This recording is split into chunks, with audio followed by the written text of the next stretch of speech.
Welcome to the B-Sides and Beers podcast.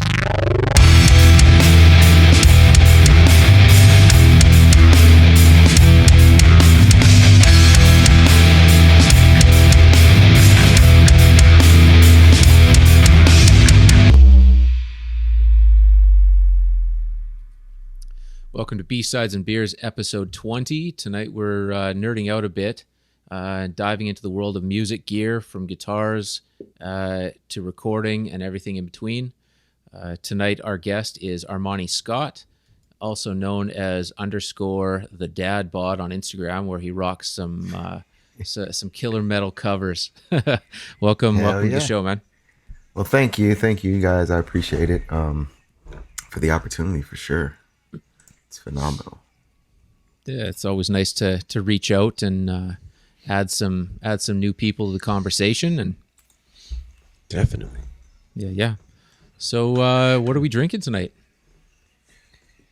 Ooh, Krumbacher. Let's go first. From Germany. Yeah. Armani, what are you drinking? I'm drinking some Krumbacher from Germany. Oh, I guess it's their hell version. Something like that. So that's a region in Germany, hey? Oh, hell, yeah. Really? See, I think so. I could be wrong. Oh man. Or it's like a light beer, but I don't think it is a light beer. Is it? Okay. But I have something on reserve. I actually have this Dragon's Milk. Oh yeah. This cool. Dragon's Milk Reserve. So it's actually bourbon barreled aged with vanilla and chai spices. Nice. Yeah, 11%. Surprisingly. I was like, oh, shit. Whoa, go big. Yeah, go big or go home, right? Exactly. Where's that one out of? Ooh, that's a good question. I actually found it and I was like, oh, well, I think I may. It doesn't say. It's probably something made here in the States. I don't know. Nothing. We'll see. I'll probably taste it and be like, oh, this is garbage. So it sounds sweet and I don't like sweet stuff. So, hey, it was $3. So I'm like, hey. Yeah, it's a win. Yeah. Can't beat Cool. it. Can't beat it. Dane, Let's what do you go. got? Oh, sure. All right. So there's a new brewery out of Vancouver. So there's like the liquor store that I go to, they have like the big sort of like glass cooler, and you can look at all the $5 cans of beers and just be like, damn.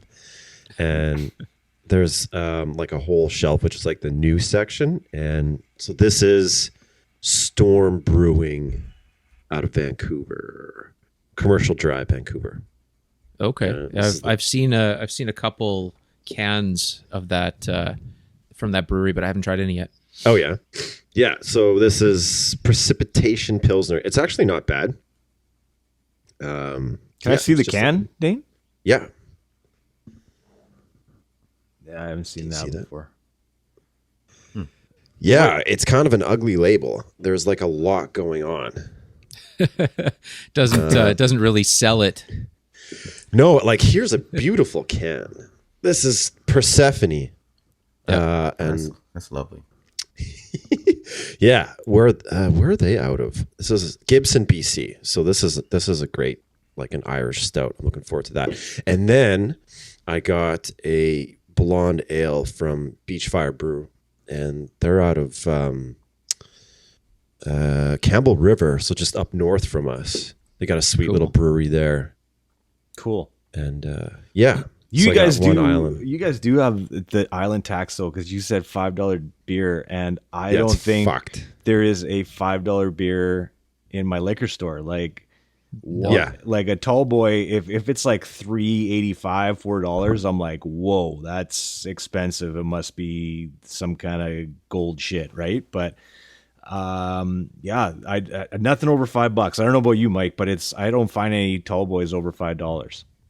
Yeah, it's the same thing here. Well, we don't have the whole ferry tax, right? So yeah, it must be. I was just saying that as a joke, like, but there must be some sort of surcharge for putting it on a boat and getting it over here. So yeah, it's crazy. It's crazy. Yeah, it's fucked up. And like, I don't know if it's COVID or what, but like, beer is getting more expensive over here. because I would just get a blue buck because it was cheap. And now that's like up 50 cents. And then you got the BC tax, and then you got the BC liquor tax, and then you got 4 other taxes. $4 for a Phillips Blue Buck. Yeah. The hell, man. Yeah, it's high. It's high.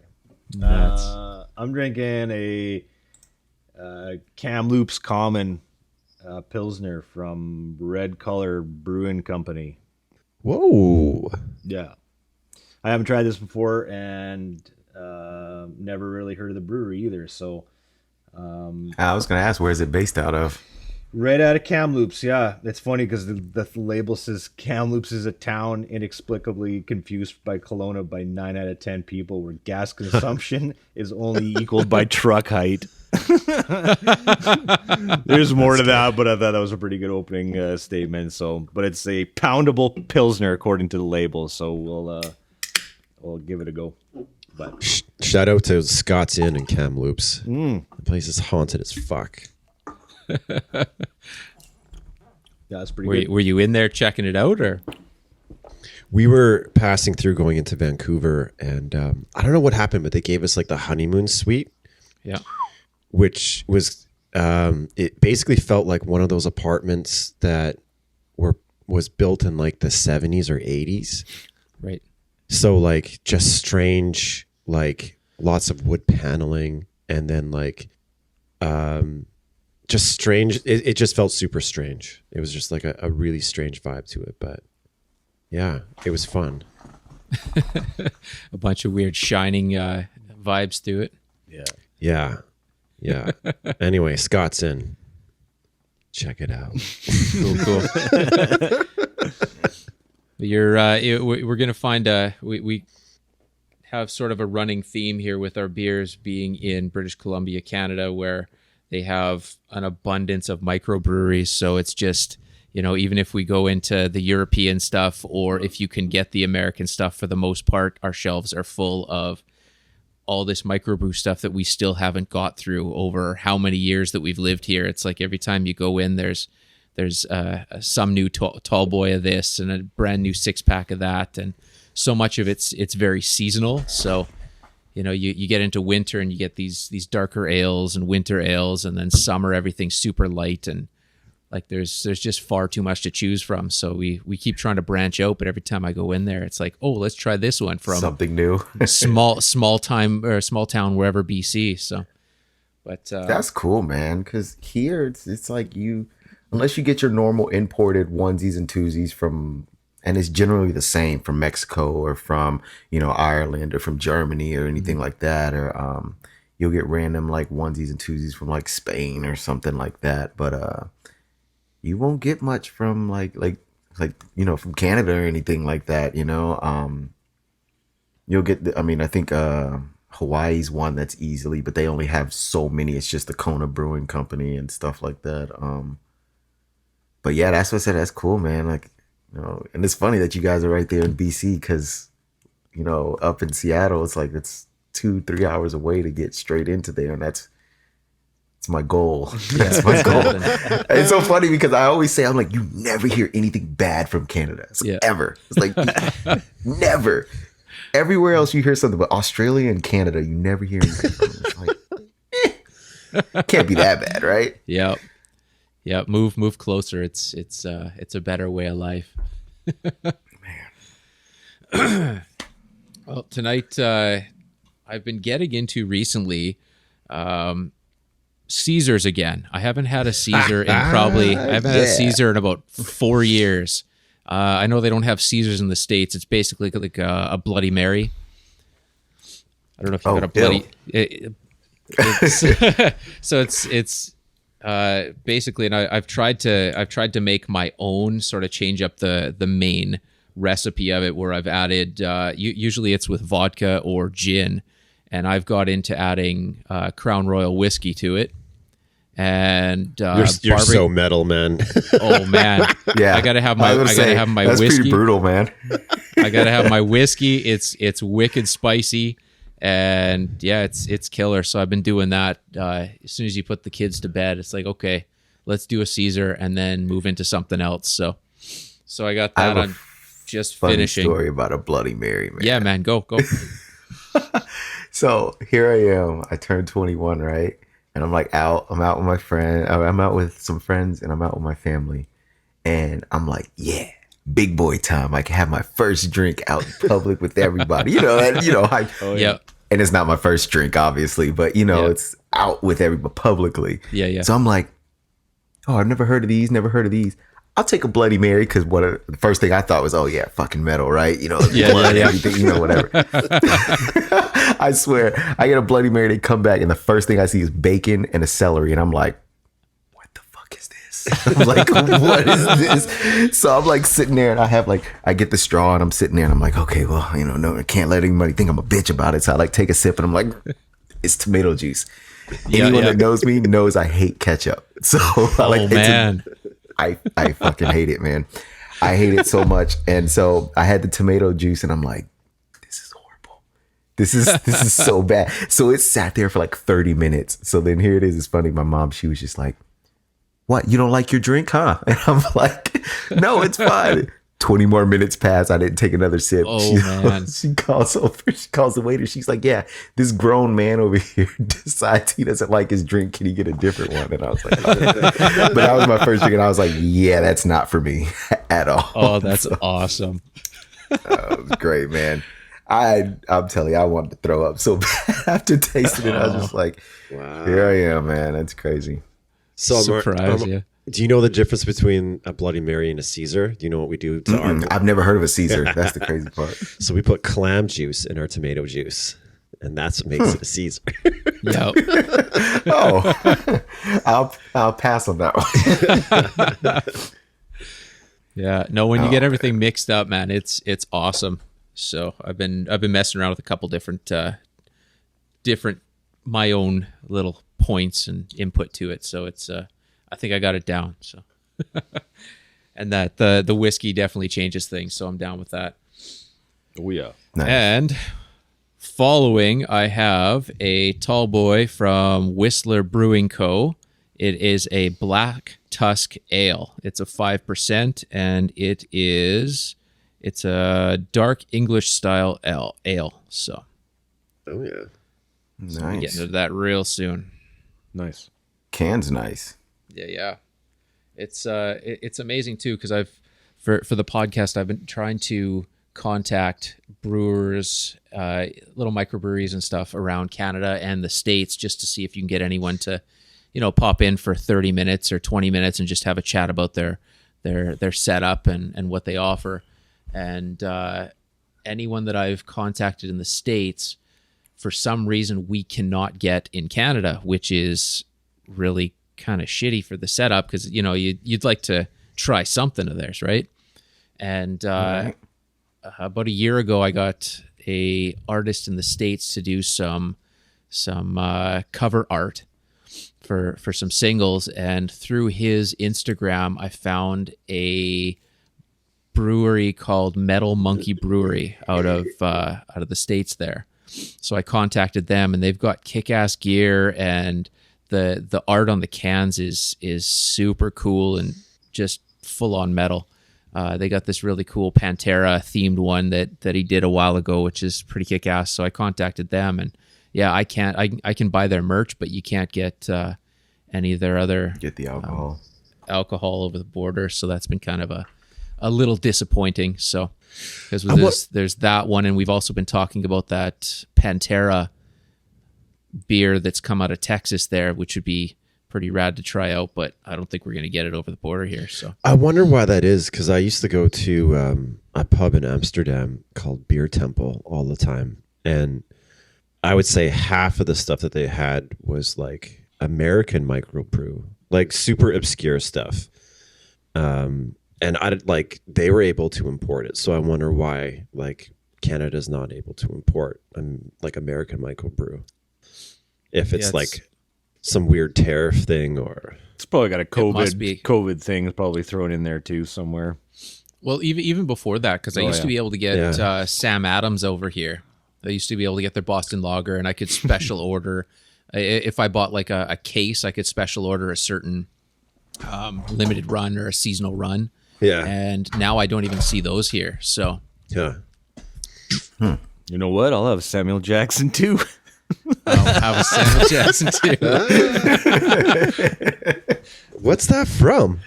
Chappelle Show. Chappelle. Oh, fuck yeah. Man. That's Funny, pretty funny weird stuff. that you can't get anything over the border. I mean, I know obviously the COVID thing kind of stopped a whole lot of stuff, but even before trying to get anything over, especially, I don't know. I mean, because there's a lot of good stuff out in like Washington State and stuff, especially like a lot of the smaller breweries. I don't see why it would be that hard to get it necessarily over the border there, but Yeah. Maybe it's I don't know how strict. maybe it's a quantity issue. Maybe you have to, they have to bring in a specific amount to make it worth So their while. much. Yeah. Yeah, I guess that would make sense. It's kind of like, I don't know, like some certain pick companies, you got to buy like 300, 400 picks before they can even make a custom one for you. So Exactly. I mean, that makes sense. Yeah, makes sense. Stupid, but whatever. We'll I can buy a we'll case be of okay. wine for six of them and just hey, Then you're good. right. Laws, right? Yeah. So jumping into the gear side of things, first I'd like to kick it off with a bit of a rest in peace to Rupert Neve. He just passed away today. He was a British engineer, electronics engineer, and he basically designed recording consoles and microphone preamps that have been used in some of the greatest albums ever. And it's his sound is a specific industry standard. But yeah, he passed away at 94 today. So that's Rest in kinda, peace. that's kind of shitty for the music world, but just having the opportunity to use any gear of his and to hear them on these epic records, it's what a brilliant individual. So What kind of So, like, records? what- What was he on? Yeah. basically, so what he did is he designed preamps. Mostly it was preamps and full-on recording boards where they're in the top studios. So when you watch, one that you would know is Sound City. So you get into the Sound City documentary with Dave Grohl there. Now, what they had in that studio was a special order Neve console. And at the time, I think there was only 5, because they were like special order kind of thing. So the main original consoles, there was only a handful of them. And then later on, as technology became easier accessible, they started mass producing preamps and out of his schematics and specs and stuff. So it became more seen in just regular studios, or so you didn't have to buy the whole console. But basically everything that came out of Sound City, any big studio from that time would have probably been out of like a Neve preamp. So I'm gonna let my noob card show here. Mhm. What? Okay, like maybe just some context. I've like had a guitar, for probably the past 20 years or so, like a long time. I've always had a guitar with me, and all I've really known is like you plug it into an amp and you turn it up. right. So now I'm starting to get into things and like kind of peeling away the layers and trying to understand like what's what. So for all of us out there who have like no clue, like why a preamp? Why don't you just make an amp sound good? Like why do you need a preamp? Well, you need a preamp because when you record a guitar amp, 90% of the time, a little less now because there's different technologies coming out that makes things a little more accessible, but most of the time you have to mic it up. So you take your microphone, which is almost always unpowered, and then you have to run that. So it's basically what they call line level. So you take your microphone and you have to plug it into a preamp, which takes the signal from that microphone and boosts it to a level that can properly be recorded. So that's why you need a preamp. And when you look at pictures of those big mixing boards, yeah, each it looks like a billion buttons and knobs, but if you break it down individually, there's a channel strip in each, and each one of those is a preamp. Okay. with built-in EQs and levels and faders and stuff. So, got you. Okay. Because I always thought it was like preamp sounds like fucking primo, and then like you put that into like a bigger like power amp that makes it sound loud, right? But not exactly. Right. So it's also very similar to the preamp in your guitar amp. So there's a preamp section and a power amp section in your guitar amp, and it's the same kind of thing in your mixing boards. So yeah, and I've swapped out tubes to make the preamp sound like a little better. Right. But like the power tubes for the power amp just remain the same. Like it doesn't really matter. Well, the power tubes will change the sound as well. Yeah. Okay. To a point, because there's different size of tubes. There's different styles of tubes that will give you. Sometimes it's a warmer tone. Sometimes it's a harsher tone, or more bass, or more low end, or more high end, or a mix of things. Right. So yeah. So there's a ton of factors in that. I had to learn the hard way. I was mixing different things when I had a EVH 5150. I was mixing different things, and then it was when I was in the military. I had a bunch of, like, I was one of those I see gear, I want to buy gear, but my gear is better than my playing. So I had all this gear, and then I was like, oh man, I bought this 5153, and it just started sounding flat after like 3 or 4 months. And I was like, oh man, what is wrong? Dr. Google, went into Google and I bought some tubes, and then I was like, I could do it myself. Started changing out stuff, and my amp stopped working completely. Oh no. I was like, oh shit. So I took it. There was only one guy on the whole island that knew how to fix tube amps. Weird, right? Yep. So it took like 3 weeks for me to get that fixed. And then he was like, oh, no, it's just one of the tubes were bad. That's it, man. You're good. I was like, what? What?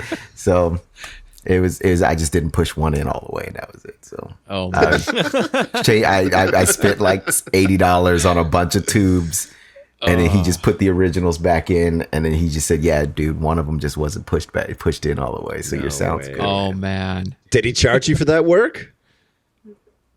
I think he charged you like $30 because he had to buy new tube, because he had to get one of the tubes shipped in. So he was like, yeah, man, I just put new tubes in there of the same kind that you already had, but just make sure you press them down all the way.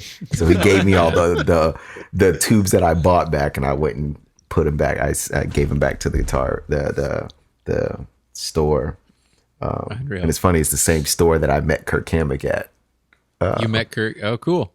Yeah, and it's like, I'm not one of those people that are big on, you see somebody famous and you're like, oh my god, oh, can I get signatures and pictures? And no, man, it was this hole in the wall music store down in Honolulu, Hawaii, and I didn't know Kirk Hammett lived in Honolulu. I was there for 3.5 years, didn't even know he lived there. So wow.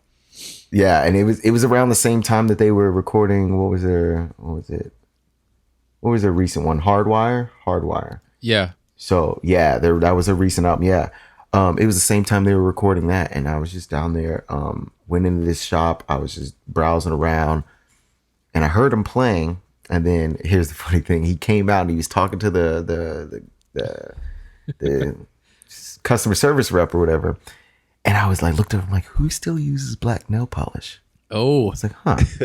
And I was like, nothing that wasn't, but it's always when you see somebody using black nail polish, they're a musician. You already know it. Yep. It's like there's no ifs, ands, or buts. They're already a musician. Or they're a tattoo artist or something like that. It's the same thing. So I'm like, okay, he's a little old. And the thing would kill me, he was old. So you knew he was old, gray hair and everything like that. So I'm just like, okay. Still So rocking the then black nail polish at 60. Still at like 60. 50, almost 50, 60. whatever. Yeah. It's just like, and it's never done nicely. It's always chipped too. You're just like, Yeah. all that money, man. But I hear him talk and I'm like, that sounds weird. He's like, yeah, can you just tell Dan to hold this amp in the back? I'm gonna go to my van and grab my wallet. I'm like, okay, that's weird. So I like go to the guy at the counter. I'm like, dude, am I tripping balls or is that Kirk Hammett? He's like, dude, I didn't want to say anything, but I'm losing my mind here because he's my favorite guitarist. And I'm like, what? And so he comes back, and at that time, as he comes back, I go to the car. I tell my wife, I'm like, you won't believe it, Kirk Hammett, guitar player from Metallica, because she definitely didn't know anything about metal. So I'm like, guitar player from Metallica. You know, one of my favorite bands. It's like, he's in there. He's playing guitar. He's in there. I hear him. And she's like, oh, that's so cool. She's like, well, go get his autograph and a picture. And I'm like, that means I got to buy a guitar to get his autograph on it or something. I was like, something. And then I'm like, no. I'm not going to do it, whatever. So she gets out the car as he walks out, comes around, and then goes to him. She's like, are you Kirk Hammett? He's like, well, yeah. She's like, my husband, he loves you, man. That's His a good lady. I was like, awesome. yeah. Oh, yeah. She's the best, man. She's like, my husband loves you. He plays all you guys' songs, this, and this. You guys got him into playing guitar. And then I walk over and I'm just like, sorry, man. And he's like, shakes my hand. He's like, man, you sound good in there. I heard you playing, blah, blah, blah. Keep it up, man. And then after that, I was just like, oh, shit. I was like, he's probably being nice because at that point in time, I didn't know theory or nothing like that. So I was like, he's probably just be like, yeah, kid, whatever. Yep. But I was like, that was it. I was like, that's pretty crazy. Just but I don't know where the hell I was going with this. That's awesome, man. Yeah, man. But so he bought an amp and a new wah. No, yeah, right. The amp came. The amp. He had to get a wah with it. Yeah, I got three new wahs with my new amp. Yeah, man. It was like, can you get some more amp with that wah, please? But yep. Oh man. But it's so funny because when I first started playing solos and stuff, I always used a wah, always, because it's like you can mask any wrong with a wah. I had like a normal. Oh, it was funny back before. Target here used to sell like guitar pedals. Like you'd have a Boss distortion, Boss chorus. Oh. Yeah, and it was like the old, like what is it, M something distortion or whatever, the baseline cheap one, other than a Metal Zone. And then they had a Behringer wah, and I loved it because it wasn't the click one; it was just spring the whole way. It was just spring compressed everything. And that was like my first wah almost. Yeah, almost like a bass wah. Which honestly, a bass wah with guitars, it's phenomenal. I don't know if you've ever used it. It's just because that low end, it's phenomenal. But I got the Behringer wah. I chose a Behringer over a distortion or a chorus. I didn't know anything about it. I was just like, I want a wah pedal because I always hear it and it's cool. And then I would always just solo over that wah pedal. And then I got a Dunlop Crybaby, and now I got a Zakk Wylde wah. Beauty. And it's just. Never really use them that much, but now I don't. But you can never go wrong with them. Still cool to have. Yeah, I had a Zakk Wylde one for a while, and I sold it after I bought a Jerry Cantrell wah, just because it's got the whole sweep knob on the sides, so it's pretty killer. So I wanted to try the Friedman, the new Friedman wah. The what is it, Gold 72? Yeah. Because it actually has the little kind of like the sweep. It's not a knob, but it's a clicker inside the pedal, and you can get rid of like the lows and then just the standard, and then like it's more high end. Very cool. I was actually going to try to pick one of those up because I don't think the Zakk Wylde's cutting it. It's actually my second one. I sold the first one 2 weeks later, bought one again. So I was like, yeah, but. I always wanted the Cantrell wah. Everyone says it's really good. Everyone that I know, they've said it was phenomenal. Cool. It was one of the best wahs out there. So we'll see. It's definitely worth the price of admission. So it's expensive. I love it. I'm just kind of getting into this world, and it's a very slippery slope. It's like addicting. It's like I I see something that even like a pedal that looks kind of cool, I'm like, I want to buy it and just like whatever, I can sell it if I don't like it. And it's like I'm trying to like have some sort of like understanding of a tone that I want to get, and not just buy a whole bunch of shit and just like figure it out with my bank account. So I've started out with a tube screamer, and I'm just like, you know, I'm really, really liking it, and I want to throw a distortion on it, and I don't even know like where to start. But it's funny listening to you guys, because it's like all your pedals are sort of like these guitar player signature whatever series things, and it sounds so interesting, and like I want to buy a Jerry Cantrell. Well, I have no idea why. Don't even know. Like, just like, yeah, I just want to get awesome one. Though.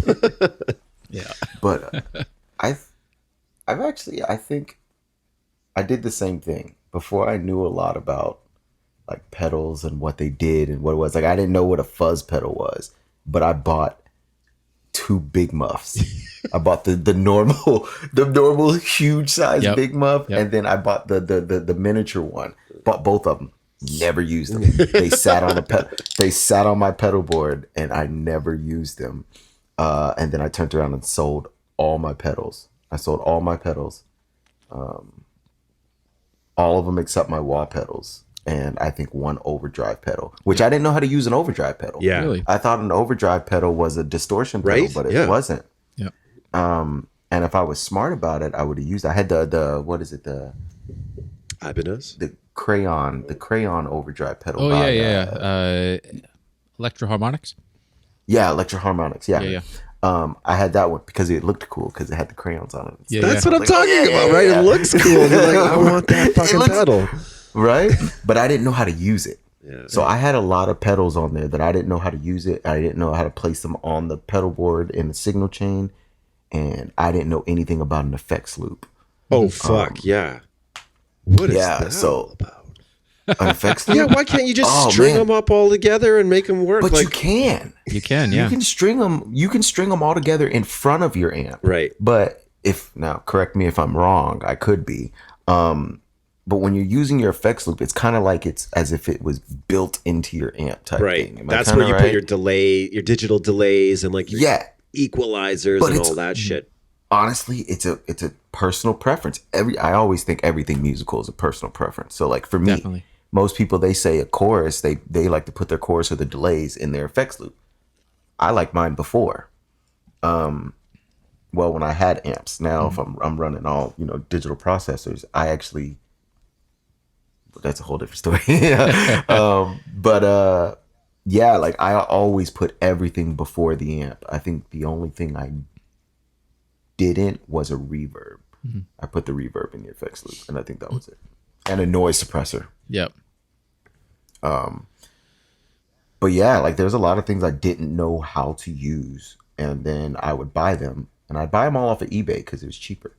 I'd buy them and then not use them, and then turn around and sell them, and then I started realizing I was wasting my money that way, and then I just bought a Helix when it like first dropped, and I was like, this is the coolest thing ever, $1,500, I could do it, whatever. And then I didn't know how to use it for like 2 years. And then I finally started getting knowledge on how to use it and stuff. So yeah, it's definitely it's not like a learning slope, but it's a learning cliff with a lot of those things. So yeah, it's nuts. This was the difference though. So I remember one of the first like memories of someone getting like amazing gear was you, Mike, when you got your AOTs. Oh yeah. And it was like, so we're all talking about like just buying gear because, we hear it sounds fucking cool and you don't really use it. But like, as far as I understood, like, and like, correct me if I'm wrong, but like most drummers will buy shit that they think is cool and like immediately start using it, like put it into their kit and just start like, whether you're learning how to use it or you already know what you're doing, you just like, screw it in, whatever, tighten it up, put it on there, and you're using it like right away.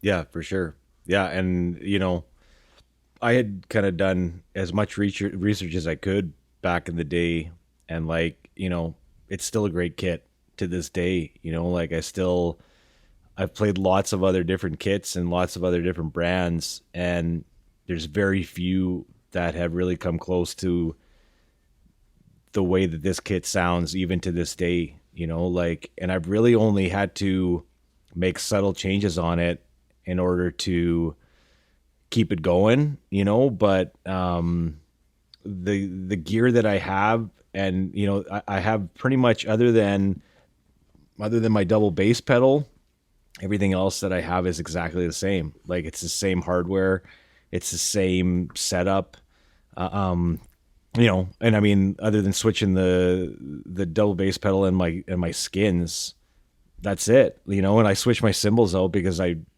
bashed the shit out of them and broke like 3 or 4 of them by this point. But other than that, like it's all the same, right? So yeah, I mean, I think too, just like probably all musical gear, once you do kind of your research and find out what you like and what, like you said, the sound and that you're looking for, but it's just a quality kit, and I have no regrets in purchasing it. I think that it still sounds phenomenal to this day. So yeah.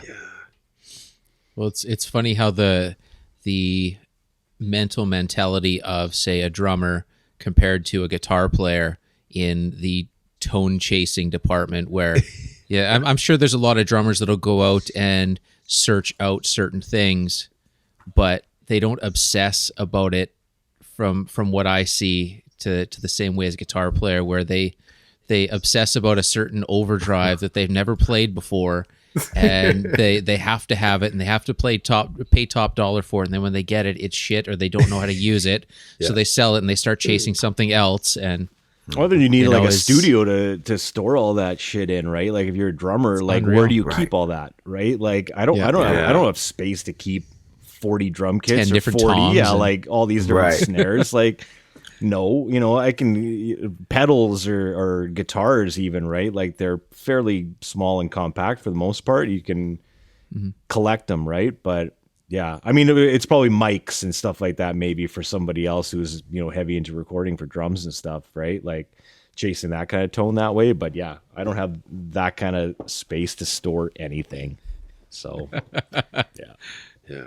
So is it kind of like once you found your kind of brand, I guess, that you like, did you kind of normally stick with that? Yeah, man. I don't know what it is. Like I tried a whole bunch of different ones. Like when I first was looking at drums, like it was kind of between a Yamaha, an AOT, and a DW. Like those were kind of the ones I worked it down to, right? And I still think I would still love a DW drum kit because I think they still sound great. But I just really like the sound of the AOTs, and I really like the sound of maple. Over really any other wood that I've tried and checked out. And same thing for cymbals. Like I have never gone away from Zildjian cymbals. I just love the way they sound. Like I've tried all the different kinds. I've hit them all. And I just, if somebody gave them to me for free, I'd take them. But if I'm buying, I'm buying Zildjian, right? Like that's just the way it is, right? It's just kind of like, I'm sure it's like guitar strings, right? Like once you kind of get into that groove, I'm sure there's other ones that you'd like to try, but you fall in love with a brand and you stick with that brand, right? Or so it's kind of like a pack of smokes. Yeah, it's exactly what it is. It's a habit, right? And same thing with drumsticks. Good way to put it. There you go.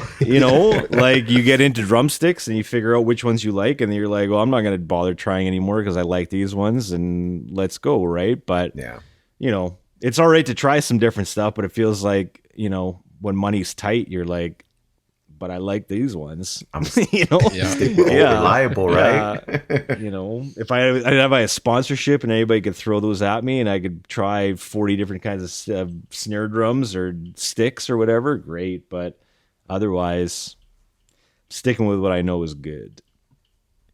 That's another thing too. I mean, with a lot of the drummers that you follow, do any of them? Do they all use one specific brand of kit, or are there a lot out there that'll mix and match? No, like that's the thing. I mean, they're sponsored, right? Snare so with this, right? The only time, like, because I remember that like Matt Cameron used AOT drums for a long time, right? And I was like, that's the shit, man. Like I love that he used AOTs, right? But then he switched, like. years ago, I think after he was done in Soundgarden, I think he switched, and maybe it was because Pearl Jam had a deal with somebody else. I don't know, but then I was like, and then like Aot just kind of fell off the face of the earth for a while. It was very difficult to find anything, and now they got bought out by somebody else, and now they're in the States. Like they're a lot in the States, but they're still in Canada. But they were right out of Vancouver before, and that was another reason why I bought that kit, because you could buy everything off of the website. Like you could buy everything down to like an O-ring if you were missing something, right? So it was great because I could just order that stuff, and it was easy. But I think to answer your question, I think those guys get sponsored, and then they're like, they stick with those brands, and then that's always what you see. It's like you always know what kind of guitar a certain guitarist plays, right? It's just like it's kind of set with them. So yeah. Well, it's funny too with that with guitars. When a guitar player gets a signature model, quite often their contract is only a handful of years. So when you look at a lot of the metal guys, they'll switch from Jackson to ESP to Ibanez. They're all over the place. Where 1 year they'll have an Ibanez signature, and then the next 3 years later they'll have a Jackson signature. That kind of a thing, kind of like with Mick Thompson or cats like that change a lot of the time. Yeah, but Jim Root's always bring him up. Yeah. Oh, sorry. Well, Jim Root's always Fender, no?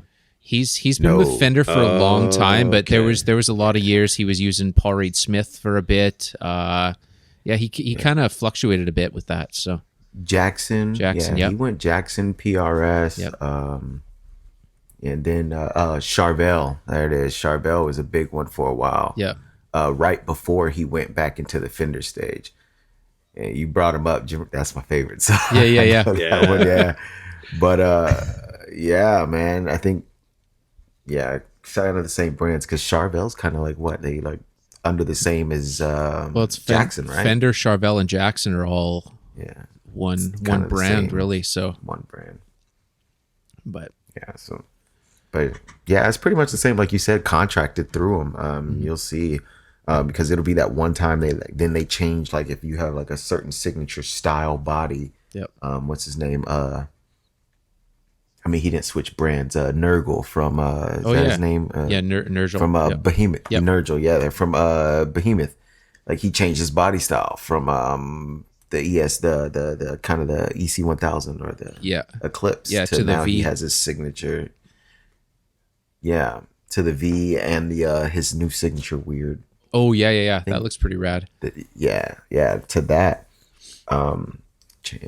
But when somebody does that, they change their brand too, because then there's probably some other company that's willing to do that with them. Yeah, either give them what they want, because I know way back in the day with Wes Borland, where he was with Ibanez for so long, and then he got to a point where he wanted to do his own custom body shape, and they flat out refused. So he cut his contract and went with someone else that would do this style or this shape that he wanted to do. So, which is kind of weird when you look at someone that has helped Ibanez sell X amount of guitars over the years. Why would you not bend a little bit to give them a certain style that stands out, right? And especially, like, you got to think the amount of people that maybe not necessarily follow him, but just follow the company themselves. Like, if you have a company that someone's like me, I've loved Epiphone. Yep. It's like, something comes out. Oh man, I like that style. Let me try to get in there, like the RD style. Yep. And Lee Malia brought the RD style, the Artisan RD and everything. It's like, cool. That's one style that I don't have to spend $1,000, $2,000 on a Gibson and get an Epiphone version. Yep. So if like with Ibanez, if they don't want to do a body style and they're a big company, especially in the metal realm and everything, it gives it that extra something that somebody can buy, make their own, and then small town gigs or anything like that, it gives them that kind of stand out. Now it's the social media world, where now if you see somebody playing a cool guitar on social media, it's easier for you to just comment on their thing and be like, hey, what kind of guitar is that? boom, now you just basically quote unquote endorsed a whole new guitar from a brand. Exactly. And now you may get some sales off of that, but. Well, here's a drummer question for you then. You guys can answer this for me. Why is Gibson not in metal? Like, why do I never Gibson's definitely in metal. I never see a Gibson in a metal band. Like it's never synonymous with metal. Like ESP, Jackson, Trivium. like I Metallica. Yeah, Trivium, Metallica. Metallica had Gibsons before they had ESPs. Yeah. ESP just was basically able to give James Hetfield what he wanted to his custom guitars and stuff. So when they started, it was Gibson Flying V's and it was Gibson Explorers, and even till today, when you think of James Hetfield as a guitar player, it's the Explorer, the Gibson Explorer style. No other company really makes the true Explorer style body except Gibson. ESP, he has some ESP Explorer type styles, but you can't go and buy those off the shelf at anybody's. They all have either that's super pointy or that's shaped different or anything like that. But a true Explorer type body shape, it's only Gibson and Epiphone, and Epiphone obviously is a Gibson basically company. Exactly. So it seems like these other companies will allow you to sort of fuck with the formula, where like Gibson has their kind of like their foundational guitars, but if you're like whomever who wants to have like a little bit of spice on there, have your own like little spice on it, like Wes Borland, then you got to go to like ESP or like someone else. That'll let you so do maybe it. maybe that's why. Yeah, Gibson's kind of like the big daddy of them all, like the pimp, the pimp daddy, where they're like, look, it's my way or the highway type thing. Yeah. Well, it's kind of yeah. Sorry, go ahead. No, go ahead, man. Oh, it's kind of cool with Gibson too, because they recently opened up a custom shop where you can special order whatever color you want, sort of a deal. So following that, I thought that was model. pretty rad. Well, pretty rad. Well, they're trying to open up the market because a couple of years back they kind of shit the bed with management, and their quality control went way down, and a lot of artists started jumping ship. So now recently, in the past year, they've been changing things around. They've got a new ownership. They've got they're pushing for big name endorsements. I found something online that they most likely have Dave Mustaine back again to our almost every episode. We have a Dave Mustaine moment. So so I had to throw that one in there. But yeah, Nice. they're bringing a new, I think it's a new V. That'd be nice. I don't know, with V's, I don't like the pointy V's. Yeah, I was gonna say, is it pointier? Yeah, that's what I wonder. Is it gonna be like kind of like his Dean models, or if they'll kind of give him the normal Gibson Flying V? But I know they did, like you said, they're opening up their horizons because they did hit bankruptcy a couple years ago too. What was it like?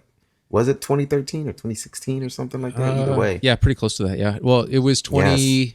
Well, I bought my Les Paul Custom. It's a 2016, so I think it was just after that, or in the midst of that, they were going through that. So yeah, bankruptcy time frame. Yeah, it's one of those things for, like you said, like their quality control moment. It's like if you have such, like, their quality control is so bad at a point. It's just why am I spending $3,000 on a custom or $4,000 on a custom, and paint job's horrible. Exactly. Or there's chips. Yep. Or the frets have the sharp ends and they're not crowned right or anything. It's like that's something that in any high dollar, and I say like USA made kind of company, that because they give this high praise for USA made company guitars, that shouldn't be that shouldn't even be a worry. Yeah. Yeah. I shouldn't receive a guitar cracked in its case. Right. Shipped to my home, or picked up at the store or something like that. So yeah, that's one of those things and that's why a lot of people kind of jump ship from, like you said, from Gibson to go other places, because you get a EC1000, an LTD EC1000 that's $900 or $1,000, and it's pushing that same level up as you would get as a Gibson somewhere. And it, if you're a metal player, it's a thinner neck, lower action, just yeah, Yeah, you have to make no changes, kind of thing. Yeah, there's a lot of lower end, lower priced guitar brands that are definitely punching above their weight class. So it's nice to see. I've got a question. So like, again, this is like from my inexperience of all this stuff, but like in my mind, it was always like you've got your Gibson and then your Epiphone, and then you have your Fender and your Squier. And like, I'm pretty sure Squier is made in the same factory as Fender. Kind of, sort of. There's actually different there's different sections of that. So when you look at Gibson or when you look at Fender, so they've got their American Fender factory, which is their custom shop, and then the majority of their lower end stuff is in Mexico. Right. And for a while there, for a while there they had, if you look at like Indonesia and Korea and that sort of thing, a lot of those go through are built in the smaller overseas companies, right? Or factories. So okay, so then my question is, and maybe this is more of like my own kind of like perception. Mm-hmm. I think a lot of people are more willing to say pick up an Epiphone or something that resembles a Gibson but isn't as a Gibson. Yep. But when you go over to like a Fender, no one will play a Squier. And I'm wondering why. I would. You would? Okay. Like for some reason, I think they've got like a bad sort of like, you don't want to play on a Squier. You don't see anyone who's messing around with one of those unless it's like your first guitar. Oh, sorry. I don't mean it. Did you get the... There we go. Yeah, and it's a beautiful guitar. Look at that. Squier, John 5. Yeah. Nice. But, there and you then are. It's funny. I actually only will get like stuff like this at a cheaper thing to customize it. Yeah. I think a lot of people will go for an Epiphone or a Squier or something as either one, their first guitar, or two, a budget guitar that they just don't want to spend. Like me, I'm not going to spend $3,000 on a guitar. Mm-hmm. I'm not. The only one I will is if it's like a Les Paul custom. That's it. Just because, one, I'm a Les Paul guy. Yeah. I love Les Pauls. And then it's weird. You could put an Epiphone Les Paul custom and a Gibson Les Paul custom. Take the headstock out. Yep. And it's like you could still see the difference. Yep. It's like you could tell the difference. Yep. And I love that. But for like, I'm sorry, but when you go like something like a Fender, like even if it's USA made, Mexican made, doesn't matter. One, between a USA made and a Mexican made, it's one thing's quality control. If you have horrible quality control, it's trash. But you can make an Epiphone sound not like, but close to a Gibson. Mm-hmm. Right. You can. But then obviously there's much smaller things, woods and how it was cut, and when you try to put them together. Same with Squier to a Fender. Same thing. You can make them sound, however, but if you want to buy a guitar, like I don't know if you, Mike, if you have modded your Les Paul custom at all. That's gonna stay stock for me. But there you go. That's the only guitar that I will not change. I mean, other than adding one of those string Butler deals. Other than that, for tuning stability, that's it. Or refretting down years later. But most people, they won't. When you buy a $1,000, $2,000+ guitar, you don't want to touch anything on it. Mm-hmm. One, it loses its value, and then two, it's like you spend that money so you don't have to change everything. Yeah. So you have somebody that gets an Epiphone, you want to kind of change things on it. Like, right. Oh, sorry. Excuse me. Like this one, bought it. It was, gold, whatever. And even up here, it was the same gold hardware, but changed it. Locking tuners here, open back locking tuners. Seymour Duncan's changed the tone knobs and the toggle switch, changed it. But it's stuff like that you would just change to make it your own. Right. So you'd rather cut some cost going down to an Epiphone or going down to a Squier, and then doing things that you would want to do to it to make it your own, to have it the sound that you want, instead of being like, man, I spent $2,000 on this guitar and I don't like the way it sounds. Exactly. No, that makes a lot of sense, because it's sort of like going back to like your question, Mike. It's like, why don't you see a lot of like these metal dudes with Gibsons, and maybe it's because like, you don't want to fuck with the formula, but you get something like an Epiphone and you can make it your own. It's weird to see somebody with a Gibson and they put EMGs in a Gibson. It's just kind of like, Yeah. Why? Yeah. I don't trust me. I have nothing against EMGs, but it's kind of like Universal when you see somebody with a Gibson and they put EMGs in it. You're like, you ruined it. Yeah. Because you know it's one of those things like it's kind of one of those like unspoken laws that you just don't do that. Well, the So big it's thing with easier. those is because the EMG has its own voicing built into the pickup, so you can put it on any guitar and it's still going to sound like an EMG. It's good. You're gonna know it's an EMG, which is why a standard metal person goes to the 8185s or 8160s or something. Exactly. So it's very, when you see somebody that's why if you look at most metal, it's like they always have EMGs or Fishmans or now Fishmans. But when you see somebody with that plays metal and then they're like, oh man, they're using a JB Jazz set. Holy crap! Right. Or, oh man, they're using some type of Seymour Duncan that's passive, and it's like, oh man, that's crazy cool. Like that they can get a heavy tone, and that's what people normally would chase, is that heavy, in your face type tone. That's what kind of made Dimebag. His whole sound was just gnarly. Granted, he used solid state amps at some point in time as well, but Yep. and then that was 20 plus years ago at the same time as that. So Yeah. but even if you take early Zakk Wylde or even Randy Rhoads or anything like that, it's like some of their stuff is just before EMG time frame. It was, but I can be kind of a hypocrite myself, but I think I don't own any 8185s or 8160 EMG sets. Yeah. In any of my guitars. I actually switched to a lot of the retroactive stuff, so it has that passive voicing. Well, have you found a huge difference between that EMG headset that you had and then you bought those the Jim Root ones? I bought the Hot 70s. And this one, I just changed out the Hot 70s from my headset that I had in here. Cool. Huge difference. Huge difference. I actually disliked the headset a lot. I really disliked it.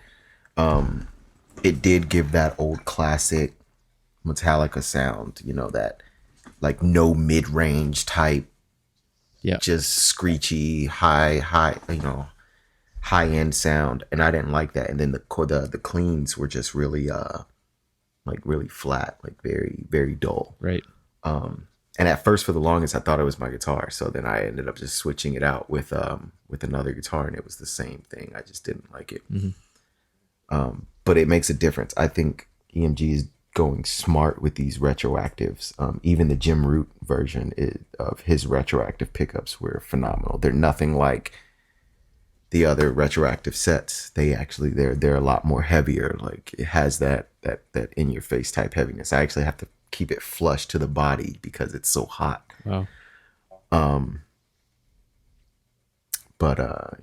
Yeah, I think that's the smartest thing they could do to get to that is probably that could catch people's eyes if they take that leap of faith kind of thing. Because I did it.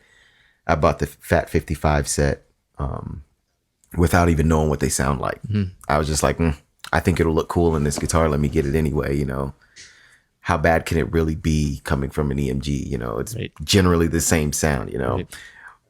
But then I have the 5766 set, and I absolutely dislike it because it's so screechy, high pitchy, and it's just like, I thought maybe I'd do a video with them one day, like actually like raw by themselves, and I was like, we'll see. They have their place in a mix in a recording studio, but for the most part, it's and that's the only reason why I may keep them. Yeah. Like I think the most recent cover I have on my Instagram was my Solway Firth, and I literally used them as like a right speaker just to give that kind of machine gun type sound for the chugging and everything. But the cleans are phenomenal because they're really it doesn't have a lot of bass in them, so I like it for that. But other than that, I may change them, or I may keep them on the side, just take them out and keep them on the side. Right. do a quick pop in if I need to or something. Mm-hmm. So what got you into metal and I guess guitar rock in general? Like how old are you? It started off, and are there certain influences, a single band that just kind of got you into it? And So it's weird. I was always a I think everyone goes through it. The different kid. Yeah. I standard growing up in a standard household, like, R&B and hip hop and rap and stuff, normal. It was constantly there.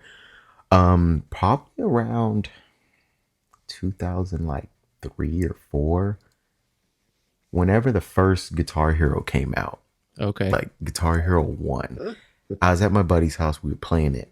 And I think the one song that really stuck with me a lot that I can just sit back and remember, Symphony of Destruction. Yep. I was like, man, that is cool because of the chorus. And I thought the chorus was cool. That was it. And I only played it at my buddy's house. And then years later, Guitar Hero 3 came out. And that's where I heard Before I Forget from Slipknot. Sweet. And I thought it was the coolest thing, right? So then I was like, I want a guitar. I was like, I really want a guitar. Because, Guitar Hero 3, I was playing the guitar. I was like, I really want a guitar. Yeah. My uncle is actually a musician. He plays piano, drums, he DJs, he fiddled around on a guitar here and there. He gave me his old, you remember the brand Lion, Lyon? Yeah. It was one of those, a Strat copy of a Lion. Horrible, action super high, whatever, like that, trash. And so then I asked for a guitar, and I got my first Les Paul after that. So I actually took the Lion and smashed it with a buddy because we saw we saw somebody, but that was a couple years later. But I got my first Les Paul. It was the Les Paul Special 2 from Epiphone. Nice. Now they make them a lot better than they were before. Before they were like $80. So slap some super big strings on there. Didn't know anything about gauges or nothing like that. Yeah. And it was weird. I played on a little Bluetooth speaker. Something like very like this. It had the aux cable, so plugged it straight in, played on that, just got nothing but cleans. Yeah. Went on YouTube, learned how to read the stuff, tried to learn Before I Forget. That introduced me into one song from Slipknot, nothing else. But Seether got me big into hard rock. Okay. That was my entry band. Seether was my entry band, and then of course got into other stuff, Linkin Park, so on and so forth like that. And this is all before I really took guitar serious. Because then I think I just stopped playing and it sat in a corner for a while until I got a Line 6 Spider, Spider 3, I think. Yeah. The typical, insane channel, whatever, all that good stuff. But then I went through like some really weird stage because I was in Nashville, Tennessee. This is when I think like my guitar like really popped off, like for me. Nashville, Tennessee. I was in a guitar class. By then I was, self-teaching myself, so on and so forth. But I was still into, Linkin Park, Evanescence, the real, what am I trying to say? Modern, MTV, VH1 type music and stuff like that. Met a group of kids, whole bunch of emo kids and everything. They showed me Suicide Silence, Whitechapel, very cool. Job for a Cowboy, all that stuff. Downloaded a bunch from LimeWire on my little MP3 player, so on and so forth, and was just jamming that all the time. Yeah. Then I ended up getting into Metallica. That's when I got into Metallica, and that's when my guitar playing kind of went like this. It went from this to just like this. And then I discovered Slipknot in like 2008 when All Hope Is Gone kind of came out. Yep. And then the first music video I saw was, of course, I've seen Before I Forget's music video, and I just never understood why you can never see their face. Right. And then All Hope Is Gone was coming out, and Psychosocial. Psychosocial was the song that kind of pulled me into them. And then Dead Memories, and then all that. So I loved the whole All Hope Is Gone album, and then I went back. Then I went to their self-titled album. Yep. And I got into Sick and Mind Purity, Blown. and then Mind Blown, man. Yeah. And then I started, I mean, they're a band that, you know, obviously big fans. That's one of those ones that I tell people, I'm like, if I was ever at my lowest of lowest, that's the band that saved me. Wicked. Like, completely. Wow. Wicked. Like one of those things. And it's always been that way. And that's why I said I'm a full hardcore Slipknot fan from day one. And then everything else, it kind of just falls into place at that point. And then I just learned, like, Slipknot was on tour with Behemoth. I learned about Behemoth. And Gojira and all of that. It's just, you just learn as I go along. But once the first taste of metal and hard rock, it's no turning back at that point in time. And then guitar is like guitar over time, you know. Then I started learning. Zakk Wylde was a big influence. Slash was never a big influence for me for some reason. Like what most people think, like they're like, oh, you know, like, you know, Jimi Hendrix or, you know, Randy Rhoads and Slash and BB King. And no, man. Wow. It wasn't like that. Like I wasn't a big AC/DC fan. I wasn't a big Sabbath fan. Now, like I do like them, but not really. I wasn't really, you know, I was into Whitesnake. I just recently went back into Motley Crue. I was into Motley Crue before, back into Motley Crue. Yep. It's really touch and go for me, but I think my main ones that Seether, Slipknot, 3 Days Grace were the ones that pulled me into everything. It's weird. Super weird. So I got a question for you, Warren. If you're talking about like Slipknot is the band, or wait, let's roll it back a little bit. You were saying that like Metallica, and you're playing Went Like This when you started like listening to them. Was that because like you were listening to the songs and trying to like reproduce what you were hearing, or was it more of like you just wanted to like understand what was going on and you know just sort of like, was it more of an inspirational thing, or was it more of like a studious thing where you needed to like study everything that like they were doing and like reproduce it? I never got into studying right until like a year ago. So it was just reproducing. And a funny story, I would never tell anyone where to find it. It's on YouTube, but I have a high school talent show. And I learned Metallica specifically for the high school talent. And that's where I kind of got into learning. And then I think the breakthrough part was the kind of studying the individual notes, picking the individual notes of a chord. Yeah. So like in Fade to Black, the clean part, the picking the individual notes, that was a milestone for me. Learning the intro solo was the first solo I ever learned. That was a milestone for me. So that broke it down from power chords into individual notes. And then from power chords to, you know, just, you know, chords, and then learning the notes in the chord, and I can pick each note in the chord. It's different notes, but it makes up one chord and it makes up this sound, and you can manipulate it any type of way. Yeah, exactly. That was where my playing skyrocketing, and then speed. And then obviously with them just playing with speed, and speed kind of helped me a lot. I am a firm believer that, playing your favorite band's songs and learning them will make you a better player. So then I got a follow-up question for you. All right. So at what point did you sort of break away and find like your own style? Like, because you're sort of like within like the box of all of your guitar heroes, so to speak. Right. And like, did you like, was there like a touch off point where you like, whatever, I'm going to take this sort of like, let's say canon of like musical genius, and then I'm going to like go on my own direction. I kind of got that within like the last 4 or 5 years. What I listen to, what I cover, and then what I play is all different. I don't like what I make covers of. I don't play the same way, which is very surprising. I play a lot softer stuff, not like mellow type stuff, but I play more of that normal, just that rock format, that hard rock format. But I like to mix a lot of things. Like if I ever come with like something that I think about in my head, I like to mix genres to make it very different, but still ear catching type thing. You know, I'm not a speed player. I'm not a lead player, anything like that.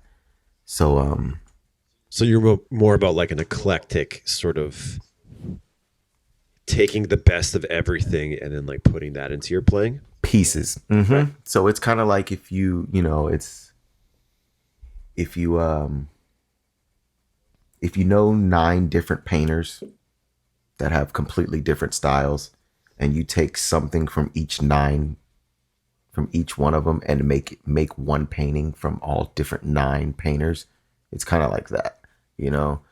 If you can take one thing from each genre that you know, you can make something phenomenal. In my eyes, I at least thinking, if you can take one thing from each genre that you know, you can make something kind of different and extraordinary. Whether it's from certain melodies, from certain ways you format each song and what you put in certain positions, and you know, it's different ways. It's different. Right. Yeah. But and then that becomes hopefully that answered your question. Do you feel like you're being interviewed right now? I don't know. Sometimes it's like I didn't want to drift off and it's like, okay, dude, you're not answering my question. Yeah, man. When you don't answer my questions, it's like bad. But no. Oh, this is trash. Sorry, the dragon's milk. I cracked that open. No, man. But like, I'm super interested in at the moment, like I'm sort of going through the motions of like relearning guitar. Like I said before, I've always had a guitar in my hands, and like I've always sort of like, it's been around my life, and I think I've been more influenced than actually like had like practical application. And now I'm like getting into the more practical application side of things, and like, how does this work and how do I do that? And I'm now finding that the more I play along with bands that I like, the more that I learn. But like, I ask you that because I'm just wondering, like, how do you get to that point where there's like this departure of like your own style, where like I'm not just playing blues every night, or I'm not just playing like, you know, some solo that I've been practicing for the past like 4 weeks. Like, how do I take that and kind of like make Don't be like me. I think the hardest part in that is, okay, so I've been playing for almost 12 years. And that's not very long. I mean, when you take a look at no, but I've done a lot of stopping and then playing, and then I'd stop for a year or barely play for 8 months and pick up and put down. But I've never taken lessons. I've never studied theory. I've never learned scales or anything like that. I never did. And I just slowly started picking that up, and it's like sometimes I have a very hard time with it, but the best thing I can tell you is if you don't take lessons from somebody, teach yourself the scales and why certain things are the way they are, but don't focus deeply on why they are the way they are. You know, kind of like how they say in jazz, how if you make a bad note, it's just jazz or something. If you do it twice, it's jazz. Yeah, you do it twice, it's jazz or something that. But it's do your practice, learn the guitar, you know, the notes on the guitar, you know, through the frets, and then learn your scales and where you can pick up and put down that same scale throughout the whole guitar and stuff like that.